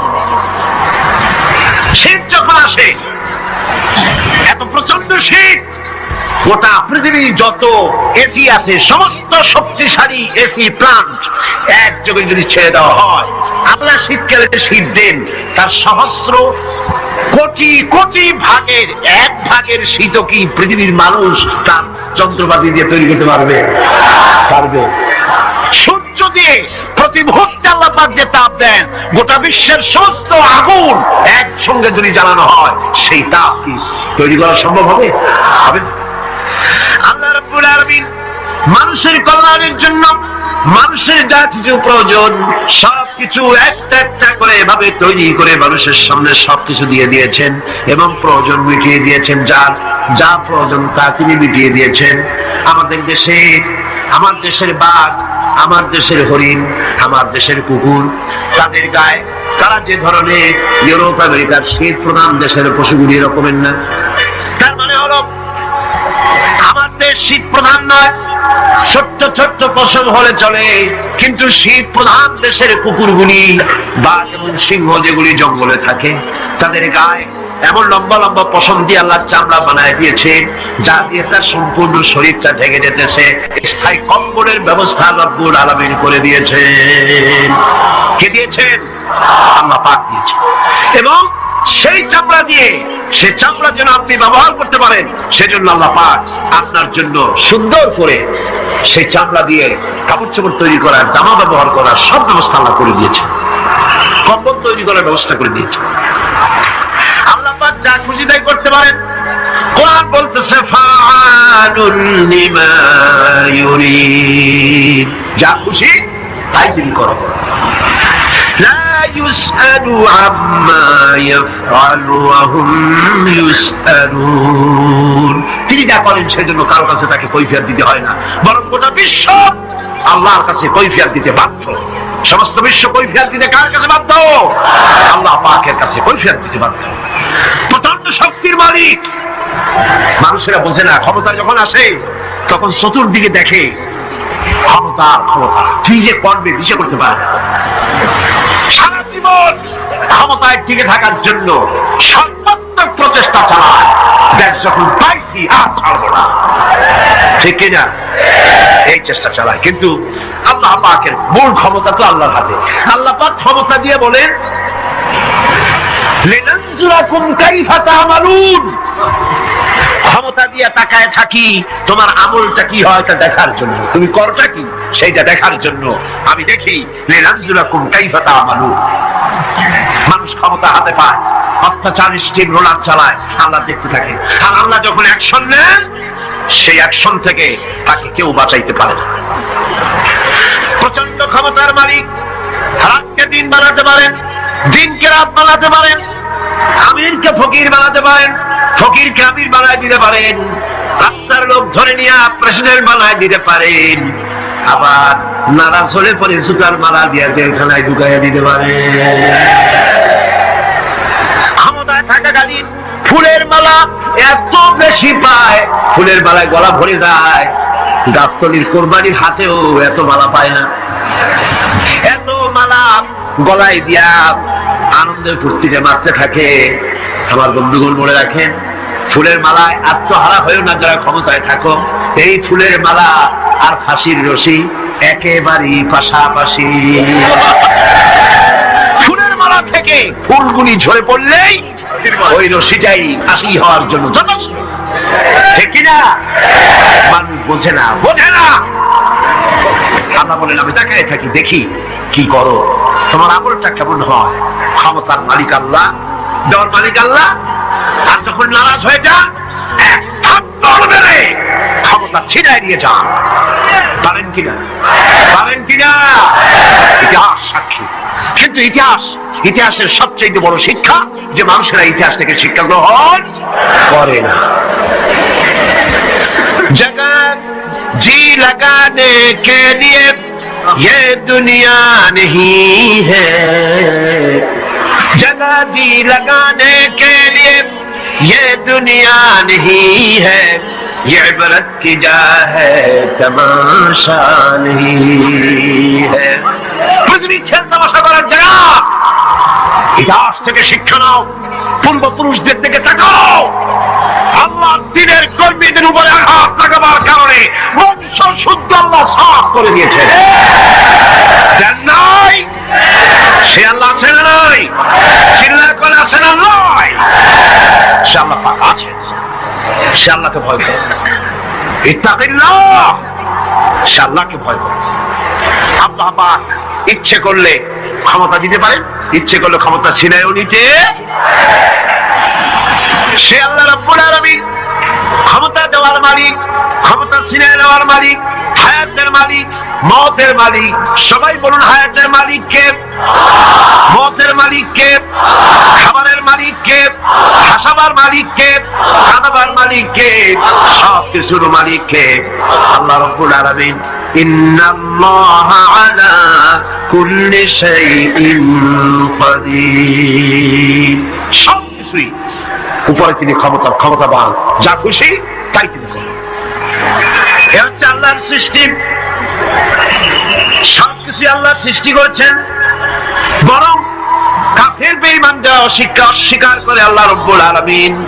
সেই মানুষেরাই বুঝতে পারে না, বরং মানুষ যা কিছু তৈরি করেছে তা সবই আল্লাহর বানানো জিনিস, তার থেকেই করেছে। কথাটা বুঝে আসে না? মানুষ না বুঝেই বিজ্ঞানকে সবকিছুর প্রশংসা বিজ্ঞানের জন্য করে, বিজ্ঞানের জন্যই প্রশংসা অস্থির হয়ে যায়। যেমন ধরুন রাজশাহী বিশ্ববিদ্যালয়ে আপনার ছেলে পড়ে, 6 মাস টাকা পয়সা পায় না, ধার খরচ করিয়া তার 6টা মাস চালায়। হঠাৎ করে পিয়ন মানি অর্ডার ফর্ম নিয়ে হাজির, 6,000 টাকা পাঠাইছে বাপে। টাকাগুলি নিয়ে সই করে পিয়নের কদমবুসি করে যে বাবাজি এতদিন পরে টাকা নিয়ে আসছেন, আপনার প্রতি আল্লাহ রহম করুন। এটা বুদ্ধিমান না বেকু? বুদ্ধিমান না বেকু? আরে বেটা, পিয়ন কি তোর বাজা? টাকাকে পাঠিয়েছে, বাবা পাঠিয়েছে, প্রশংসা তার কর। বিজ্ঞানীরা প্লেন বানিয়েছে, বিজ্ঞানীরা গাড়ি বানিয়েছে, বিজ্ঞানীরা কম্পিউটার তৈরি করেছে, প্রশংসা করো সেই আল্লাহ যে আল্লাহ রাব্বুল আলামিন বিজ্ঞানীর মাথায় বুদ্ধি দিয়েছে। প্রশংসা কর, আল্লাহ পাকের প্রশংসা করতে হবে। যা কিছু আল্লাহ বলছেন এ সব কিছু আল্লাহর সৃষ্টি, মানুষ কিছুই সৃষ্টি করেনি, শুধু আল্লাহর সৃষ্টি দিয়ে জোড়াতালি দিয়ে বানিয়েছে, ঠিক না? আল্লাহর বানানো জিনিস দিয়ে জোড়াতালি দেওয়া হয়েছে।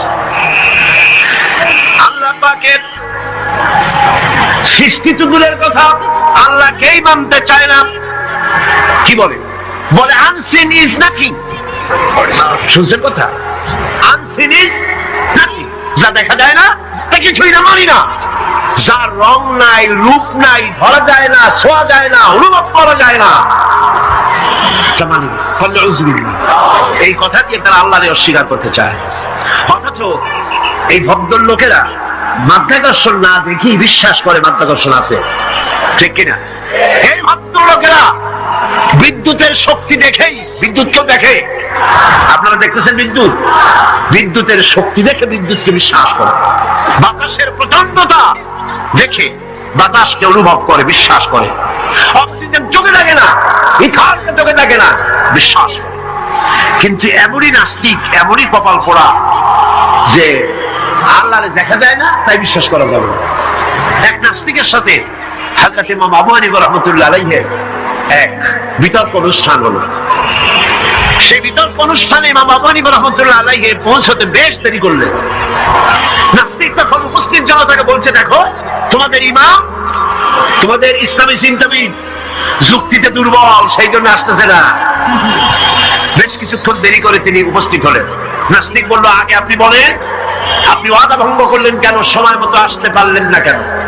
তিনি জবাবে বললেন, দেখো আমি অনেক দূর থেকে এসেছি, এসে দেখি সামনে নদী, এখন তা হবো কেমনে? কোন নৌকার ব্যবস্থা নাই। হঠাৎ দেখলাম কি এক আশ্চর্য কথা, একটা চারা গজায় উঠলো, ফট করে বিরাট গাছ হয়ে গেল। ওই থেকে একটা কুড়াল আসলো, গাছটা রেখে যে ভাড়া হয়ে গেল।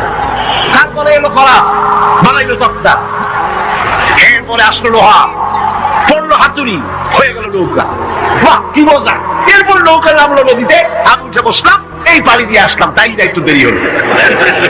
নাস্তিক কয় যে কি সর্বনাশ, এই লোকের সাথে আমি তর্ক করবেন, মাথার স্ক্রিনশটটা দিলাম, একটা গাছ হয়ে গেল ফট করিয়া। তারপরে কুড়াল আসলো, তক্তা হইলো, বিনা মিস্ত্রিতে নৌকা হইলো, এটা কেমন সম্ভব?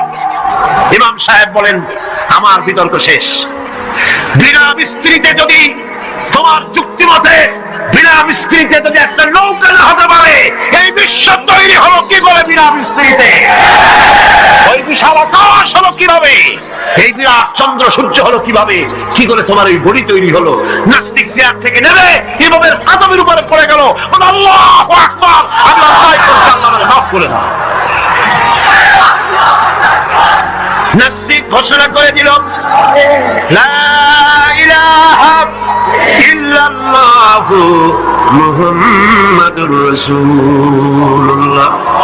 জোরে বলেন, লা ইলাহা ইল্লাল্লাহু মুহাম্মাদুর রাসূলুল্লাহ। লা ইলাহা ইল্লাল্লাহ।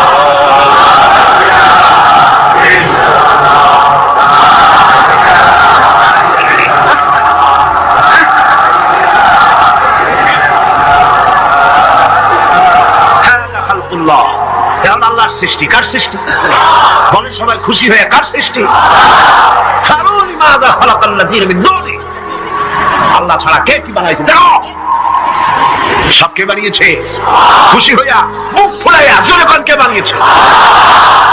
ওই আল্লাহ রাব্বুল আলামিন বলেন, দুনিয়ার সব দিক থেকে চোখ ফিরাইয়া এবার নিজের দিকে তাকাও। ওয়াফি আনফুসিকুম ওয়াফি আনফুসিকুম আফালা তুবসিরুন। এমনকি তোমাদের নিজেদের মধ্যেও আমার নিদর্শন আছে। তারা কি তা অনুধাবন করে না? তোমার মধ্যেও আমার নিদর্শন আছে। কার মধ্যে? আমাদের মধ্যে। কোন কার মধ্যে? আমাদের মধ্যে আল্লাহর নিদর্শন আছে। মানুষ যদি তার নিজের দেহের প্রতি লক্ষ্য করে, তাহলে সে মহান আল্লাহ পাকের অসংখ্য কুদরত দেখতে পাবে।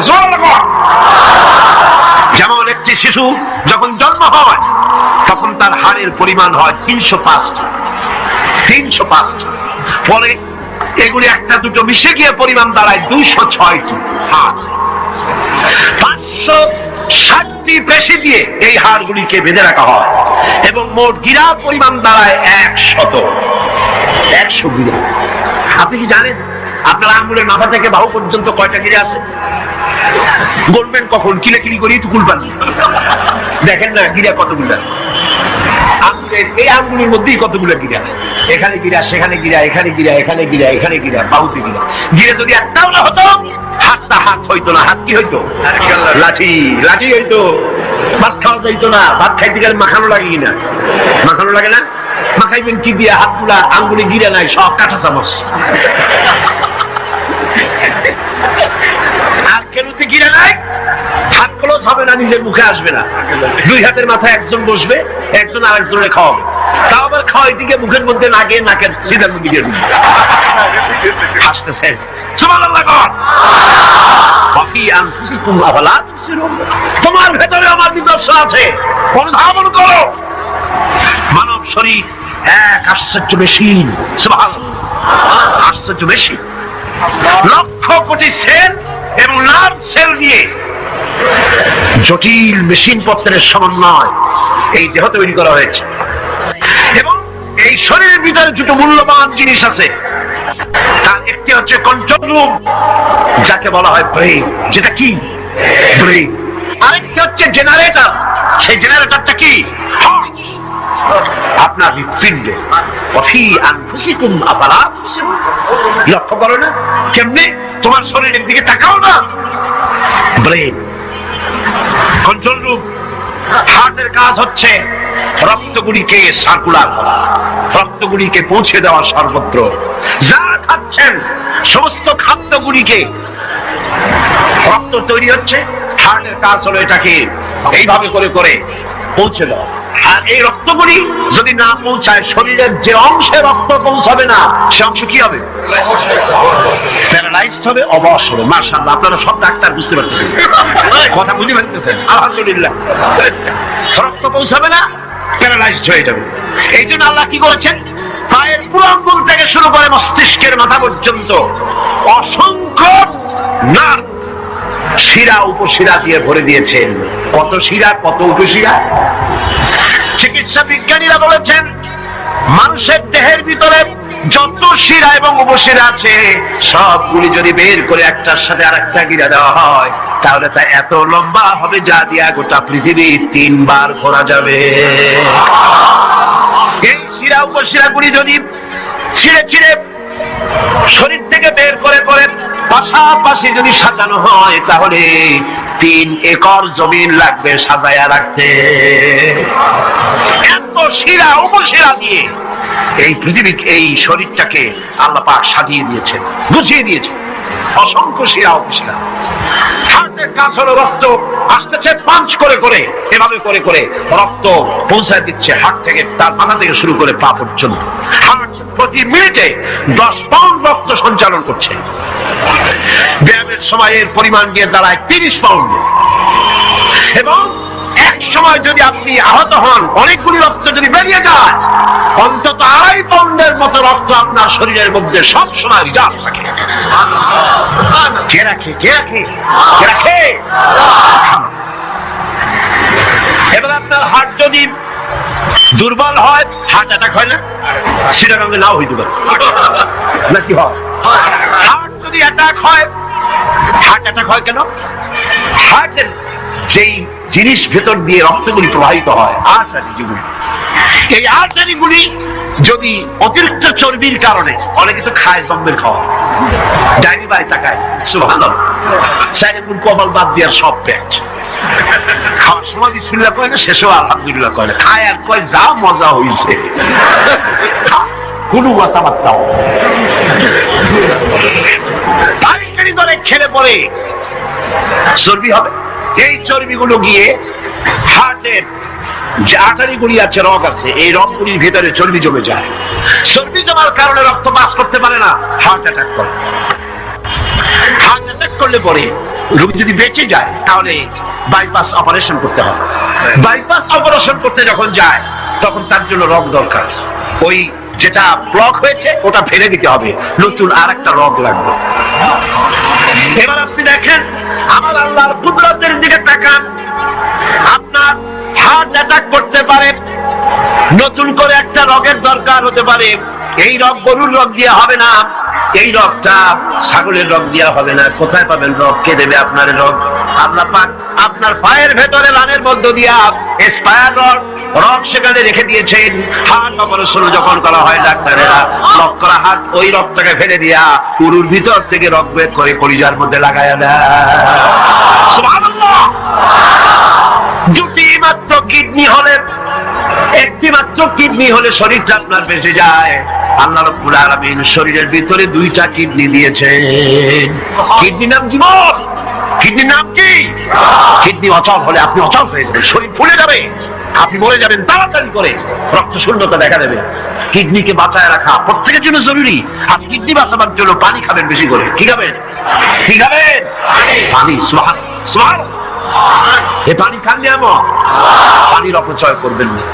আমার নবী বলেছেন প্রবাহমান নদীর ঘাটে বসেও এক ফোঁটা পানির অপচয় করো না। প্রবাহমান নদীর ঘাটে বসেও পানির অপচয় করো না। সুবহানাল্লাহ। পানি নিয়ামত, পানি খান বেশি করে, কিডনি সচল থাকবে। আলহামদুলিল্লাহ।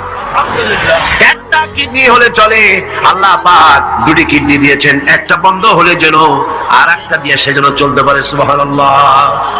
মানুষের শরীরের ভেতরে এই পরিমাণ লেমন আছে যা দিয়া একটা ঘর সাদা বানানো যায়, এই পরিমাণ ফসফরাস আছে যা দিয়া 2500 মেস বানানো যায়। তোমার শরীরের ভিতরে আমার নিদর্শন আছে। মানুষের এই আশ্চর্যজনক দেহটাকে ঢেকে দেওয়া হয়েছে একটি শ্বেতাতপ নিয়ন্ত্রিত চামড়া দিয়া। সেই চামড়াটা 20 বর্গ ফিট। এই চামড়ার ভেতরে রয়েছে অসংখ্য লোমকূপ, অসংখ্য লোমকূপ দিয়ে এই চামড়াটা তৈরি করে দেওয়া হয়েছে এবং এই চামড়া দিয়ে শীত এবং গরম অনুভব করার শক্তি দেওয়া হয়েছে। দুটি চোখ দেওয়া হয়েছে, শ্রবণের জন্য কান দেওয়া হয়েছে। কে তিনি যিনি আমরা চোখ দিয়ে নেগেটিভ দেখি? চোখ দিয়ে কি দেখি? চোখ দিয়া দৃশ্যের নেগেটিভটা দেখি, ওই দেখার সাথে সাথে ব্রেনের ভিতরে গিয়া কোন শক্তি পজিটিভ বানাইয়া আমাদের দেখায়। তার নাম কি? আমার কানের ভিতরে অসংখ্য শব্দ চতুর্দিক থেকে আসে, শব্দগুলিকে বিন্যস্ত করে একটা একটা করে শুনবার জন্য আমার কে কানের ভিতরে কে ব্যবস্থা করে দিয়েছেন? তার নাম কি? একটা মাত্র জিহ্বা, একটি মাত্র জিহ্বা মুখের মধ্যে আল্লাহ দান করেছেন। এই জিহ্বার ভিতরে কত স্বাদ আল্লাহ রব্বুল আলামিন দান করে দিলেন। এই জিহ্বায় রসগোল্লার স্বাদ একরকম, জিলাপির স্বাদ আর একরকম, চানাচুরের স্বাদ একরকম, পুঁটি মাছের স্বাদ একরকম, লোটকা ফিশের স্বাদ আর একরকম, ঠিক না? শুটকি মাছের স্বাদ আর একরকম, কাবাবের স্বাদ আর একরকম, আপেলের স্বাদ একরকম, বড়ের স্বাদ একরকম। একটা জিহ্বা দিয়া হাজারো স্বাদ নেওয়ার তৌফিক দিলেন আল্লাহ। সেই খাবার সময় বিসমিল্লাহ বলে না, পরে আলহামদুলিল্লাহ করে না। এত নিয়ামত দিয়ে আল্লাহ পাক এই সজীব শরীরকে সাজিয়েছেন, শরীরটাকে সুন্দর করেছেন, সুগঠিত করেছেন। আল্লাহ পাক বলেন তোমার শরীরের ভিতরে রয়েছে আমার দৃষ্টান্ত, এগুলি দেখ। তোমার ব্রেইন, মানুষের মাথায় যে মাথার ভিতরে যে ব্রেইন দেওয়া হয়েছে, এর ভিতরে রয়েছে অসংখ্য সেল, যার মধ্যে বুদ্ধি, প্রজ্ঞা, সুখ, দুঃখ, মেমোরি। এই পৃথিবীতে মানুষের মাথায় যে ব্রেইন দেওয়া হয়েছে, এটা সর্বোচ্চ ওজন হচ্ছে 3 পাউন্ড। 3 পাউন্ড ওজনের এই বস্তুটিকে রাখা হয় মাথার খুলির মধ্যে, মাথার মাঝখানে। এই ব্রেন দেহের কোটি কোটি সেনা প্রহরীকে পাহারার কাজে লাগায়। এই ব্রেন বুদ্ধি করে, বুদ্ধি দিয়ে লাগায়। কম্পিউটারের যে মেমোরি শক্তি আছে, পৃথিবীর মানুষের মাথায় আল্লাহ পাক যে মেমোরি দিয়েছেন, যে স্মৃতি শক্তি দিয়েছেন, সারা পৃথিবীর সমস্ত ডাটা, সমস্ত ইনফরমেশন সবগুলি মানুষ যদি তার মেমোরিতে নিয়ে নেয়, তারপরে আল্লাহ পাক মেমোরিতে এত জায়গা করেছেন যে তার 1 লক্ষ ভাগের 1 ভাগও ভরবে না। এই ব্রেন দিয়ে আল্লাহ পাক মানুষকে বুঝতে বলেছেন, টাকা লক্ষ্য করো, আমার পৃথিবী দেখো, দুনিয়া দেখো, নিজেকে দেখো এবং আমার অস্তিত্বের কথা স্বীকার করো। আমি তোমাকে সৃষ্টি করেছি। আল্লাহ পাক বলেন হাদা খালকুল্লাহি ফাআরুনি মাযা খালাকাল্লাযীনা মিন দুনিহি বালিয যালিমুনা ফি যালালিম মুবিন। এই হচ্ছে আল্লাহর সৃষ্টি। এখন দেখাও তো অন্যরা কি সৃষ্টি করেছে, অন্যরা কি সৃষ্টি করেছে? আছে কিছু? অন্যরা আল্লাহর জিনিস দিয়া, তারা আল্লাহর জিনিস দিয়ে জোড়াতালি দিয়ে তৈরি করেছে, কিন্তু সমস্ত সৃষ্টির মূল হচ্ছে আল্লাহ পাক। আজকে আমাদের সন্তানদেরকে যদি কোরআন থেকে আজকে যে কথাগুলি বললাম, এই কথাগুলি যদি কলেজে বিশ্ববিদ্যালয়ে পড়ানো হতো, আমার ছেলে কি নাস্তিক হতে পারত? বলেন, আমার এই ছেলে কলেজে বিশ্ববিদ্যালয়ে যে সব ছেলেপেলেরা পড়ে, এগুলি কি বোম্বাই থেকে আসছে না মঙ্গল গ্রহ থেকে নাজিল হয়েছে? আমাদের ছেলেপেলে কি দেয়? এই ছেলে যখন প্রাইমারি স্কুলে পড়তো, তখন রমজান মাসে সেহরি করতে না উঠাইলে সকালবেলায় মা বাবার উপরে অভিমান করে, রাগ করে, কান্দাকাটি করে না খাইয়া সারাদিন রোজা রেখেছে। ঠিক না? বলেন আমার কথাটা ঠিক কিনা? এই ছেলেটি প্রাইমারি ছেড়ে হাই স্কুলে যখন গিয়েছে, তখনও সে নামাজ পড়তো, আলেম ওলামা দেখলে ভক্তি করতো, শ্রদ্ধা করতো। যেই না কলেজে ঢুকলো, নামাজ গেল, রোজা গেল, চরিত্র গেল। এরপরে আলেম ওলামা পীর বুজুর্গ দেখলি বলতে থাকে, এরা এই দেশটারে খাইছে। ছেলে দেশ খাইলো কেমন? আলেম ওলামারা তারা কি দেশে কখনো ক্ষমতায় গেছে? বলেন গেছে? আলেম ওলামা তো জীবনে ক্ষমতাই যায় নাই। তারা দেশ খাইলো কি করে? যারা ক্ষমতা থাকে ওরা খায় না, যারা ক্ষমতা যায় না ওরা খায় কম্বল খাওয়া। আশ্চর্য কথা, যারা এই দেশ তারা খাইছে। নামাজ নাই, রোজা নাই, তারপরে বলা শুরু করে আল্লাহ নাই। এরপরে ডুফুর্তি নো চিন্তা, যে না ব্যভিচার, মদ, জুয়া ইত্যাদিতে লিপ্ত হয়ে গেল। আমার সোনার টুকরা ছেড়ে যেই না গেল বিশ্ববিদ্যালয়, 6 লাখ টুকরায় পরিণত হয়ে গেল। ঠিক কিনা? এটা কে করলো? কে করলো? করেছে এক শ্রেণীর নামের কলঙ্ক, যারা শান্তিনিকেতনের গোলাম, যারা মার্কস এবং লেনিনের গোলাম, মাও সেতুংয়ের গোলাম। এই গোলামেরা দুনিয়ার মানুষকে, আমার সন্তানগুলিকে ধ্বংস করে দিল। আর যদি আমি আলোচনার শুরুতেই বলেছিলাম, যদি কোরআন এবং সুন্নাহ যদি পড়ানো হতো কলেজ বিশ্ববিদ্যালয়, তাহলে আমার এই সন্তানগুলি চোর হতো না, ডাকাত হতো না, জেনাকার হতো না, বদমাশ হতো না, খাঁটি মুসলমান হয়ে বেরিয়ে আসতো, যা দেখতে আমাদের চক্ষু ঠান্ডা হয়ে যেত। জোরে বলেন সুবহানাল্লাহ। দিলেই তো সব হয়, সেজদা দিলে কি হয়? সব হয়। যদি কেউ 5-6টা সেজদা দিয়ে দেয় এক রাকাতের মধ্যে, তো কি হবে?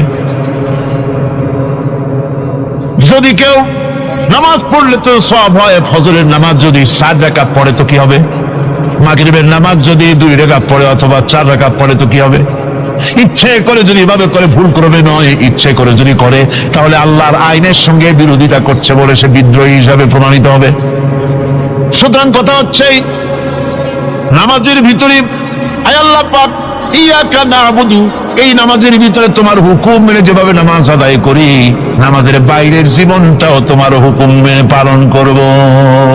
এটাই হচ্ছে ইবাদতের মূল থিম, মূল আইডিয়া, মূল ফিলসফি।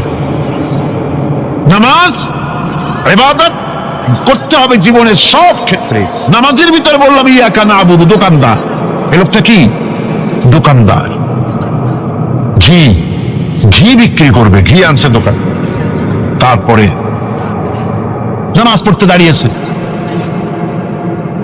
দোকানের পিছনে ছোট্ট ঘর আছে, নামাজ পড়তে দাঁড়িয়েছে। শুরু করে দিল আল্লাহু আকবার, আলহামদুলিল্লাহি রাব্বিল আলামিন, আর রহমানির রহিম, মালিকি ইয়াউমিদ্দিন, ইয়াকা না'বুদু ওয়া ইয়াকা। তাড়াতাড়ি পড়তে হবে যেহেতু খরিদ্দার আসতেছে। খরিদ্দার 2-4 জন ভিড় জমায়েছে, নামাজ ছেড়ে দিয়েছে। কর্মচারীকে ডাকছে, পেরেশন ভিতরে আসলো। আমি তো কেবল খাঁটি ঘি নিয়ে আসছি, ওর মধ্যে ভেজাল দিই নেই। তাড়াতাড়ি করে ওর মধ্যে যা দিয়ে ভেজাল দিতে হয় ভেজাল দিয়ে ঠিক মতো দিয়া তারপরে বিক্রি করবি। 100 টাকা কিনছিস, 250 টাকা করে বিক্রি করবি। আল্লাহু আকবার, রহমানির রহিম, মালিক ইয়াউমিদ্দিন, ইয়াকা না'বুদু ওয়া ইয়াকা। এটা নামাজ হইল কর? এই নামাজের আল্লাহর কোনো দরকার আছে? কোনো দরকার নেই। ইবাদত তো হবে নামাজ তার হুকুমে, ব্যবসা তার হুকুমে। নামাজে সেজদা দিব যার হুকুমে, রোজা রাখবো তার হুকুমে, নামাজ পড়বো যার হুকুমে, অর্থনীতি চালাবো তার হুকুমে, নামাজ পড়বো যার হুকুমে, আমার দেশের কলকারখানা চলবে, নামাজ পড়বে যার হুকুমে, পার্লামেন্ট চলবে তার হুকুমে, নামাজ পড়বো যার হুকুমে, রাজনীতি চলবে তার হুকুমে। এর উল্টা পাল্টা যদি হয়, মুসলমান মানতে পারে কখনই। সুতরাং মুসলমানকে আনুগত্যের মস্তককে অবনত করে দিতে হবে আল্লাহ পাকের সামনে। আল্লাহর সঙ্গে আর বান্দার সঙ্গে হক আছে। বান্দার উপরে আল্লাহর হক এবং আল্লাহর উপরে বান্দার হক কি? এভাবে একটি হাদিস আপনাদেরকে শোনানো যায়।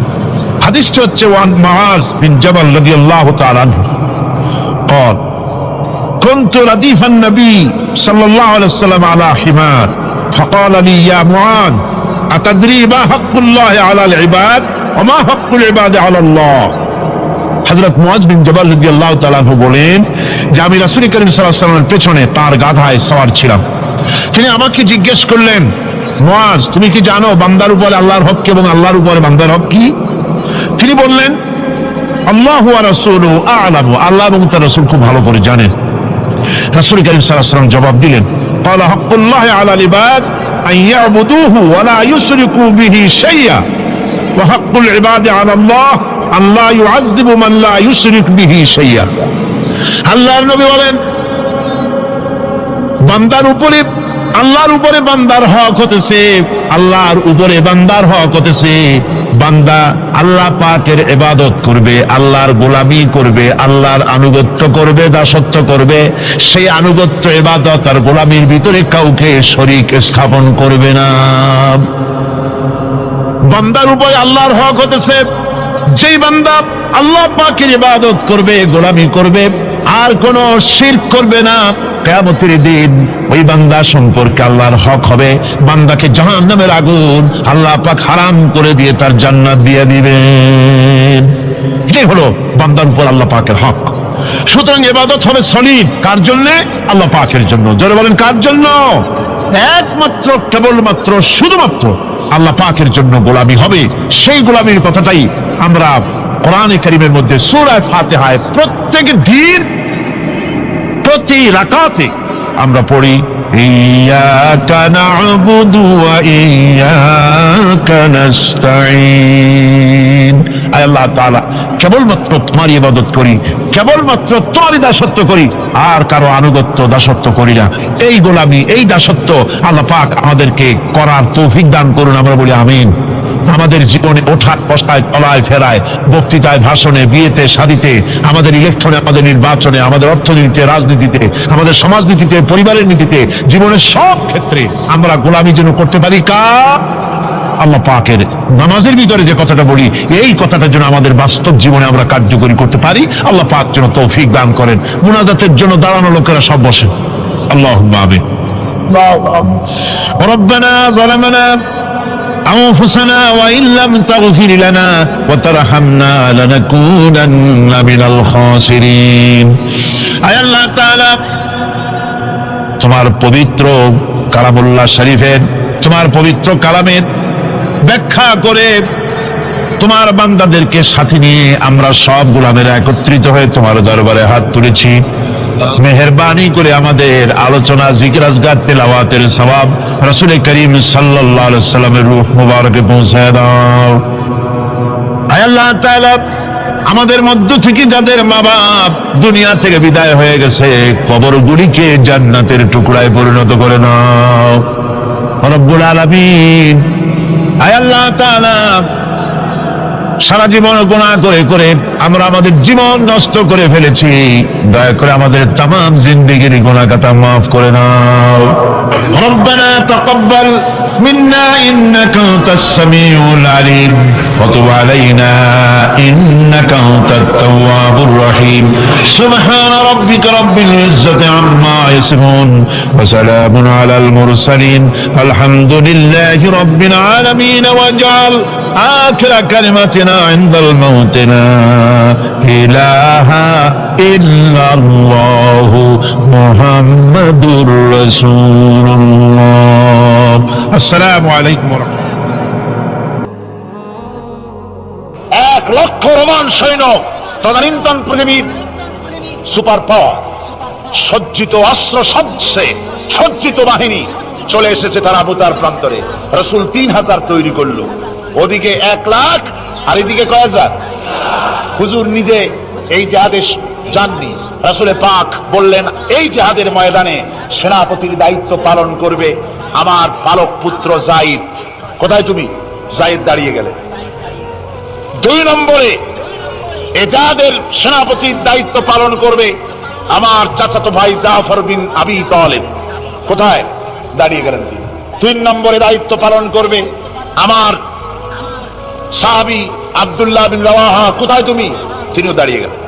রাসূল তাদেরকে বললেন যে তোমরা চলে যাও, তোমাদের ঘরে গিয়ে বিবি বাল বাচ্চা মা বাপের কাছ থেকে সালাম করে আসো। আমার বন্ধুগণ, জিহাদের ময়দানে সেনাপতি কয়জন লাগে? হুজুর বললেন কয়জনের কথা? 3 জনের কথা। তার মানে হলো কারো বুঝতে কোনো কষ্ট রইল না। এই জিহাদের ময়দানে 3 জনের নাম যে নবীজি ঘোষণা করেছেন, এর ভিতর থেকে একজনও ফিরে আসবে না। বোঝা হয়ে গিয়েছে। হযরতে যায়েদ বলেন, ইয়া রাসূলুল্লাহ, আমার আব্বা জান, আমি আপনার পালক পুত্র, আপনি অর্ডার করেছেন। আমার মা হযরত আয়েশা ঘরে বসে শুনেছেন। আমার তো আর যাওয়ার দরকার নাই, কারো কাছে বলারও দরকার নাই। হযরতে জাফর বিন আবি তালেব চলে গেলেন নিজের বাড়িতে।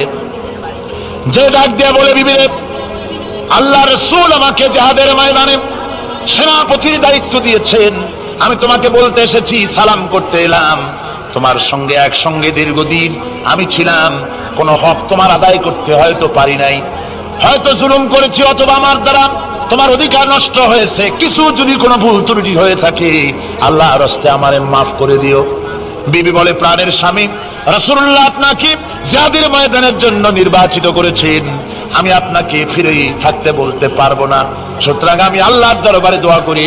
স্ত্রী হাত তুলে বলেন, রব্বুল আলামিন, আমার প্রাণের স্বামী জাফরকে জিহাদের ময়দান থেকে গাজী বানায়া আমার ঘরের ভিতরে তুমি তাকে দয়া করে ফিরাইয়া দিও। হযরতে জাফর তরবারির উল্টা পিঠ দিয়া স্ত্রীর হাতের উপরে মৃদু আঘাত করলেন আর বললেন, বিবিরে উল্টা দোয়া করো না, উল্টা দোয়া তোমার আল্লাহর দরবারে কবুল হবে না, যেহেতু নবীজি আমার নাম 2 নম্বরে ঘোষণা করেছেন, আমার আগেও একজন আছে, পরেও আর একজন আছে।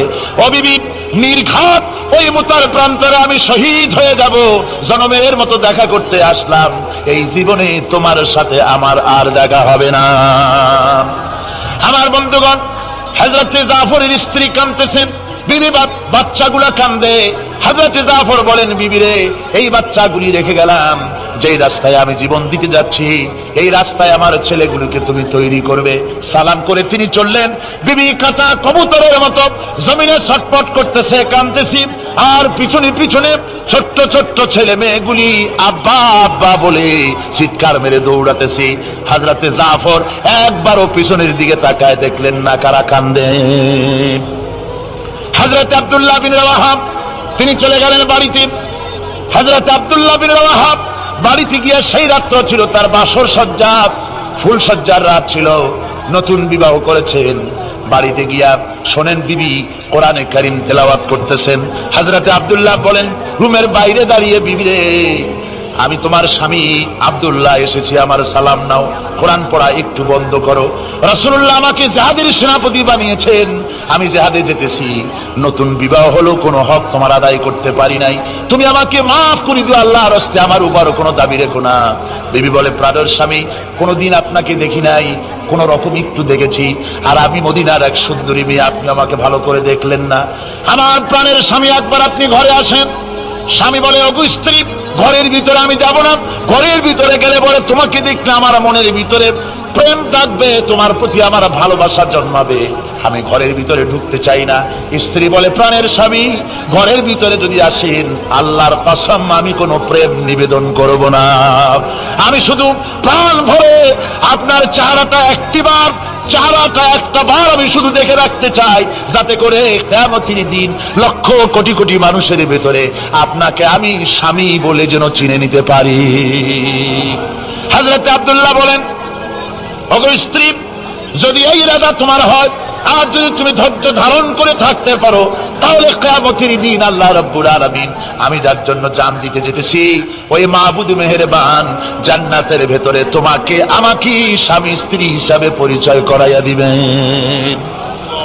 3000 সৈন্য নিয়ে সাহাবায়ে কেরাম আর এই সেনাপতি সব চললেন। মুতার প্রান্তরে লড়াই হলো। এই লড়াইয়ের ময়দানে হযরতে যায়েদ অনেকগুলি কাফির সৈন্যকে জাহান্নামে পাঠিয়ে দিয়ে তিনি নিজেও শহীদ হয়ে গেলেন। এবার জাফর হাতে তরবারি আর এক হাতে ঝান্ডা নিয়ে এগোচ্ছেন সামনের দিকে। কাফেররা হযরত জাফরকে ঘিরে ফেলে দিল।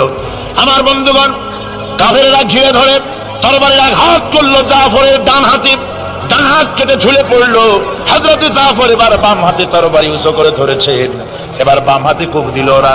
এই কাটা 2টা হাত দিয়ে বুকের সাথে হযরতে জাফর ইসলামের পতাকাটাকে জড়াইয়া ধরলেন। পাশের সাহাবীকে ডেকে বলেন, ও রাসূলুল্লাহর সাহাবী শোনো, আল্লাহর নবীকে আমার সালাম বলে দিও আর শোনাইয়া দিও, জীবনের শেষ মুহূর্ত পর্যন্ত ইসলামের পতাকা উঁচু করে রেখেছিলাম, মাটিতে পড়তে দেই নাই। আমার মনে হয় আমি এখন শহীদ হয়ে যাব, যেহেতু আমি এখন আমার নাকের ভিতরে আল্লাহর জান্নাতের সুঘ্রাণ পেতেছি।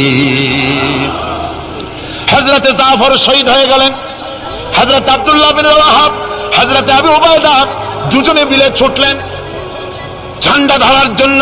ওনারা বলেন, এগিয়ে গিয়ে দেখি সামনের পরে দূরে পতাকা উঠতেছে। ভাবলাম আমরা যাওয়ার আগে ইসলামের পতাকা কে ধারণ করলো। কাছে গিয়ে দেখি হযরতে জাফরের ডান হাত কাটা, বাম হাত কাটা, 2টা পা কাটা, দেহটা একদিকে পড়ে আছে, আর শুধু মাথাটা এক পাশে পড়ে থেকে ইসলামের পতাকা কামড়ায় ধরে উঁচু করে রেখে দিয়েছেন। আমার বন্ধুগণ, হযরতে আবু উবাইদা বলেন, আমি হযরতে সাদের, হযরতে জাফরের হাত পা মাথা মস্তক একত্রিত করে তার পা থেকে শুরু করে মাথা পর্যন্ত চুমা খাইলাম, তাকে জানাজা করে দাফন করে রাখলাম কবরের ভিতরে। রাতের বেলায় স্বপ্নে দেখি হযরতে জাফর আল্লাহর জান্নাতের ভিতরে ফেরেশতাদের সঙ্গে উড়ে বেড়াতেছেন। আমি জিজ্ঞেস করলাম, ও জাফর, আল্লাহ তোমার সাথে কি ব্যবহার করেছেন? হযরতে জাফর বলেছেন, ও আবু উবাইদা, আল্লাহ রাব্বুল আলামিন আমাকে বলেছেন, জাফর রে, আমি তোমার শাহাদাতে খুশি হয়েছি, তুমি আমার কাছে আর কি চাও? হযরতে জাফর বলেন, আয় আল্লাহ পাক, কিচ্ছু চাই না, শুধু একটা দাবি, দুনিয়ায় তুমি মেহেরবানি করে আমাকে পাঠায়া দাও আর একবার যদি যেতে পারি, তাহলে তোমার দুনিয়ার বুকে তোমার দিন কায়েমের জন্য কাফেরদের বিরুদ্ধে লড়াই করে আমার জীবনটা আর একবার দিয়ে আসি। আমার বন্ধুগণের জন্য আল্লাহ রাসূল বলেছেন, হাদিস শরীফে এসেছে, আমার ইচ্ছে হয় জিহাদ করি, শহীদ হই, আবার যদি জিন্দা হই, আবার জিহাদ করি, শহীদ হই, আবার যদি জিন্দা হতে পারি তাহলে আবার জিহাদ করি, আবার শহীদ হই। যেহেতু শাহাদাতের মওতের মতো এত বড় মর্যাদা সম্পন্ন মওত আর পৃথিবীতে হতে পারে না। আমার ভাইরা, ইসলামের জন্য জান দেওয়ার জন্য, মাল দেওয়ার জন্য সাহাবায়ে কেরাম এভাবে প্রস্তুত ছিলেন। নিজেদের জীবন তারা আল্লাহর সামনে নজরানা পেশ করেছেন, শহীদ হয়েছেন, আল্লাহ দ্বীন কায়েমের জন্য তারা প্রচেষ্টা করেছেন। হযরত আলী রাদিয়াল্লাহু তাআলা আনহু ওই যে খায়বারের যুদ্ধে, সেখানে কেউ খায়বারের এই দুর্গ মুসলমানদের হাতে আসে না, প্রতিদিন যুদ্ধ হচ্ছে, অথচ যুদ্ধে কোনো ফলাফল দেখা যাচ্ছে না। ফজরের এশার নামাজের পর হুজুর বলছেন, ও সাহাবীরা, আগামীকাল আমি এমন এক ব্যক্তির হাতে ইসলামের ঝান্ডা তুলে দেব যাকে আল্লাহ এবং আল্লাহ রাসূল বেশি ভালোবাসেন, এবং তিনিও আল্লাহ এবং আল্লাহ রাসূলকে বেশি ভালোবাসেন, আর তার হাতেই বিজয় হবে। হযরত ওমর রাদিয়াল্লাহু তাআলা আনহু বলেন, আমার এরকম পেরেশানির রাত জীবনে আর কখনো গেছে কিনা জানি না, আমি সারা রাত পেরেশান ছিলাম যে ওই ব্যক্তিকে আমি হতে পারবো। ফজরের নামাজের পর আল্লাহর নবী বলছেন, সাহাবীরা, আমার আলী কোথায়, তাকে দেখছি না কেন? সবাই বলছেন, হুজুর, হযরত আলীর চোখ উঠেছে, তাই নামাজের জামাতে শরীক হতে পারেন না। হুজুর বললেন, তাকে নিয়ে আসুন। দুজন সাহাবীর কাঁধের উপরে ভর করে হযরত আলী এলেন। হুজুর সাল্লাল্লাহু আলাইহি ওয়াসাল্লাম তার মুখের থুতু মোবারক নিয়ে হযরত আলীর চোখে লাগিয়ে দিলেন, সাথে সাথে আগের থেকেও ভালো দৃষ্টিশক্তি সম্পন্ন হয়ে গেলেন। সুবহানাল্লাহ। তো এখানে রাসূল পাক সাল্লাল্লাহু আলাইহি ওয়াসাল্লাম তিনি হযরত আলীর হাতে তরবারি উঠায় দিলেন, জুলফিকার, বললেন, আলী, তুমি যাও, আজকের ময়দানে সেনাপতির দায়িত্ব পালন করো। হযরত আলী তরবারি হাতে নিলেন। ইসলাম আক্রমণকারী যে না, সে কথা বলতে আমি এই কথা নিয়ে আসছি। হযরত আলী গেলেন, যায় মুরাহহাবের সামনে পড়েছেন। মুরাহহাব হলো, হাদিসে এসেছে, মুরাহহাব হচ্ছে কাফেরদের নেতৃত্ব দিচ্ছে। মুরাহহাব বলছে, আলী, তোমাকে আমি কিন্তু ভালোবাসি, তুমি আসলে কেন? তোমার প্রতি আমার একটা সফট কর্নার আছে আমার অন্তঃকরণে। তুমি তোমার ছেলে মেয়েকে কি এতিম বানাতে চাও? তোমার বউকে কি বিধবা করতে চাও? আমি তো সেই বীর যে আমার সামনে এসে কেউ কল্লা সাথে নিয়ে যেতে পারে নাই, সুতরাং তুমি যদি ওদেরকে এতিম আর বিধবা করতে না চাও, আমার সামনে থেকে সরে যাও। হযরত আলী বলেন, মুরাহহাব, তুমি কাকে ভয় দেখাতেছ? তোমার তরবারি এই সমাজের কিছু কাফেরেরা ভয় করতে পারে, তুমি কি আমারে চেনো নাকি? তুমি কারে ভয় দেখাও? তাম পৃথিবীর সমস্ত কাফেরদের উপরে আল্লাহ রাব্বুল আলামিন আমাকে বাগ বানায় পাঠিয়েছেন। তরবারি দিয়ে প্রমাণ হবে। মুরাহহাব বলে, তুমি আঘাত করো। কয় না, আক্রমণ তো করবো না আমি, আগে তুমি করো, আমি প্রতিহত করব। আক্রান্ত হলে পরে তারপরেই জবাব দেব। এরপরে মুরাহহাব আঘাত হানতে লাগলো। হযরতে আলী সমস্ত রণকৌশল দিয়ে আঘাতগুলি তিনি ফিরিয়ে দিতে লাগলেন। এরপরে হযরতে আলী বলছেন, মুরাহহাব, এবার তৈরি হও আমার আঘাত সহ্য করার জন্য। হযরতে আলী জুলফিকার তুলে আঘাত করলেন। এক আঘাতেই দেখা গেল মুরাহহাবের মাথা থেকে শুরু করে শরীর টুকরা হয়ে গিয়া হযরত আলীর তরবারির মুঠা পর্যন্ত মাটির ভিতরে গেড়ে গিয়েছে। খায়বারের দুর্গ দখল হয়ে গেল। পরের দিন আল্লাহর নবী বলেন, আলী, শুনতে পেলাম তোমার ঢাল ভেঙে গিয়েছিল, তারপরে তুমি যুদ্ধ করলে কি দিয়ে?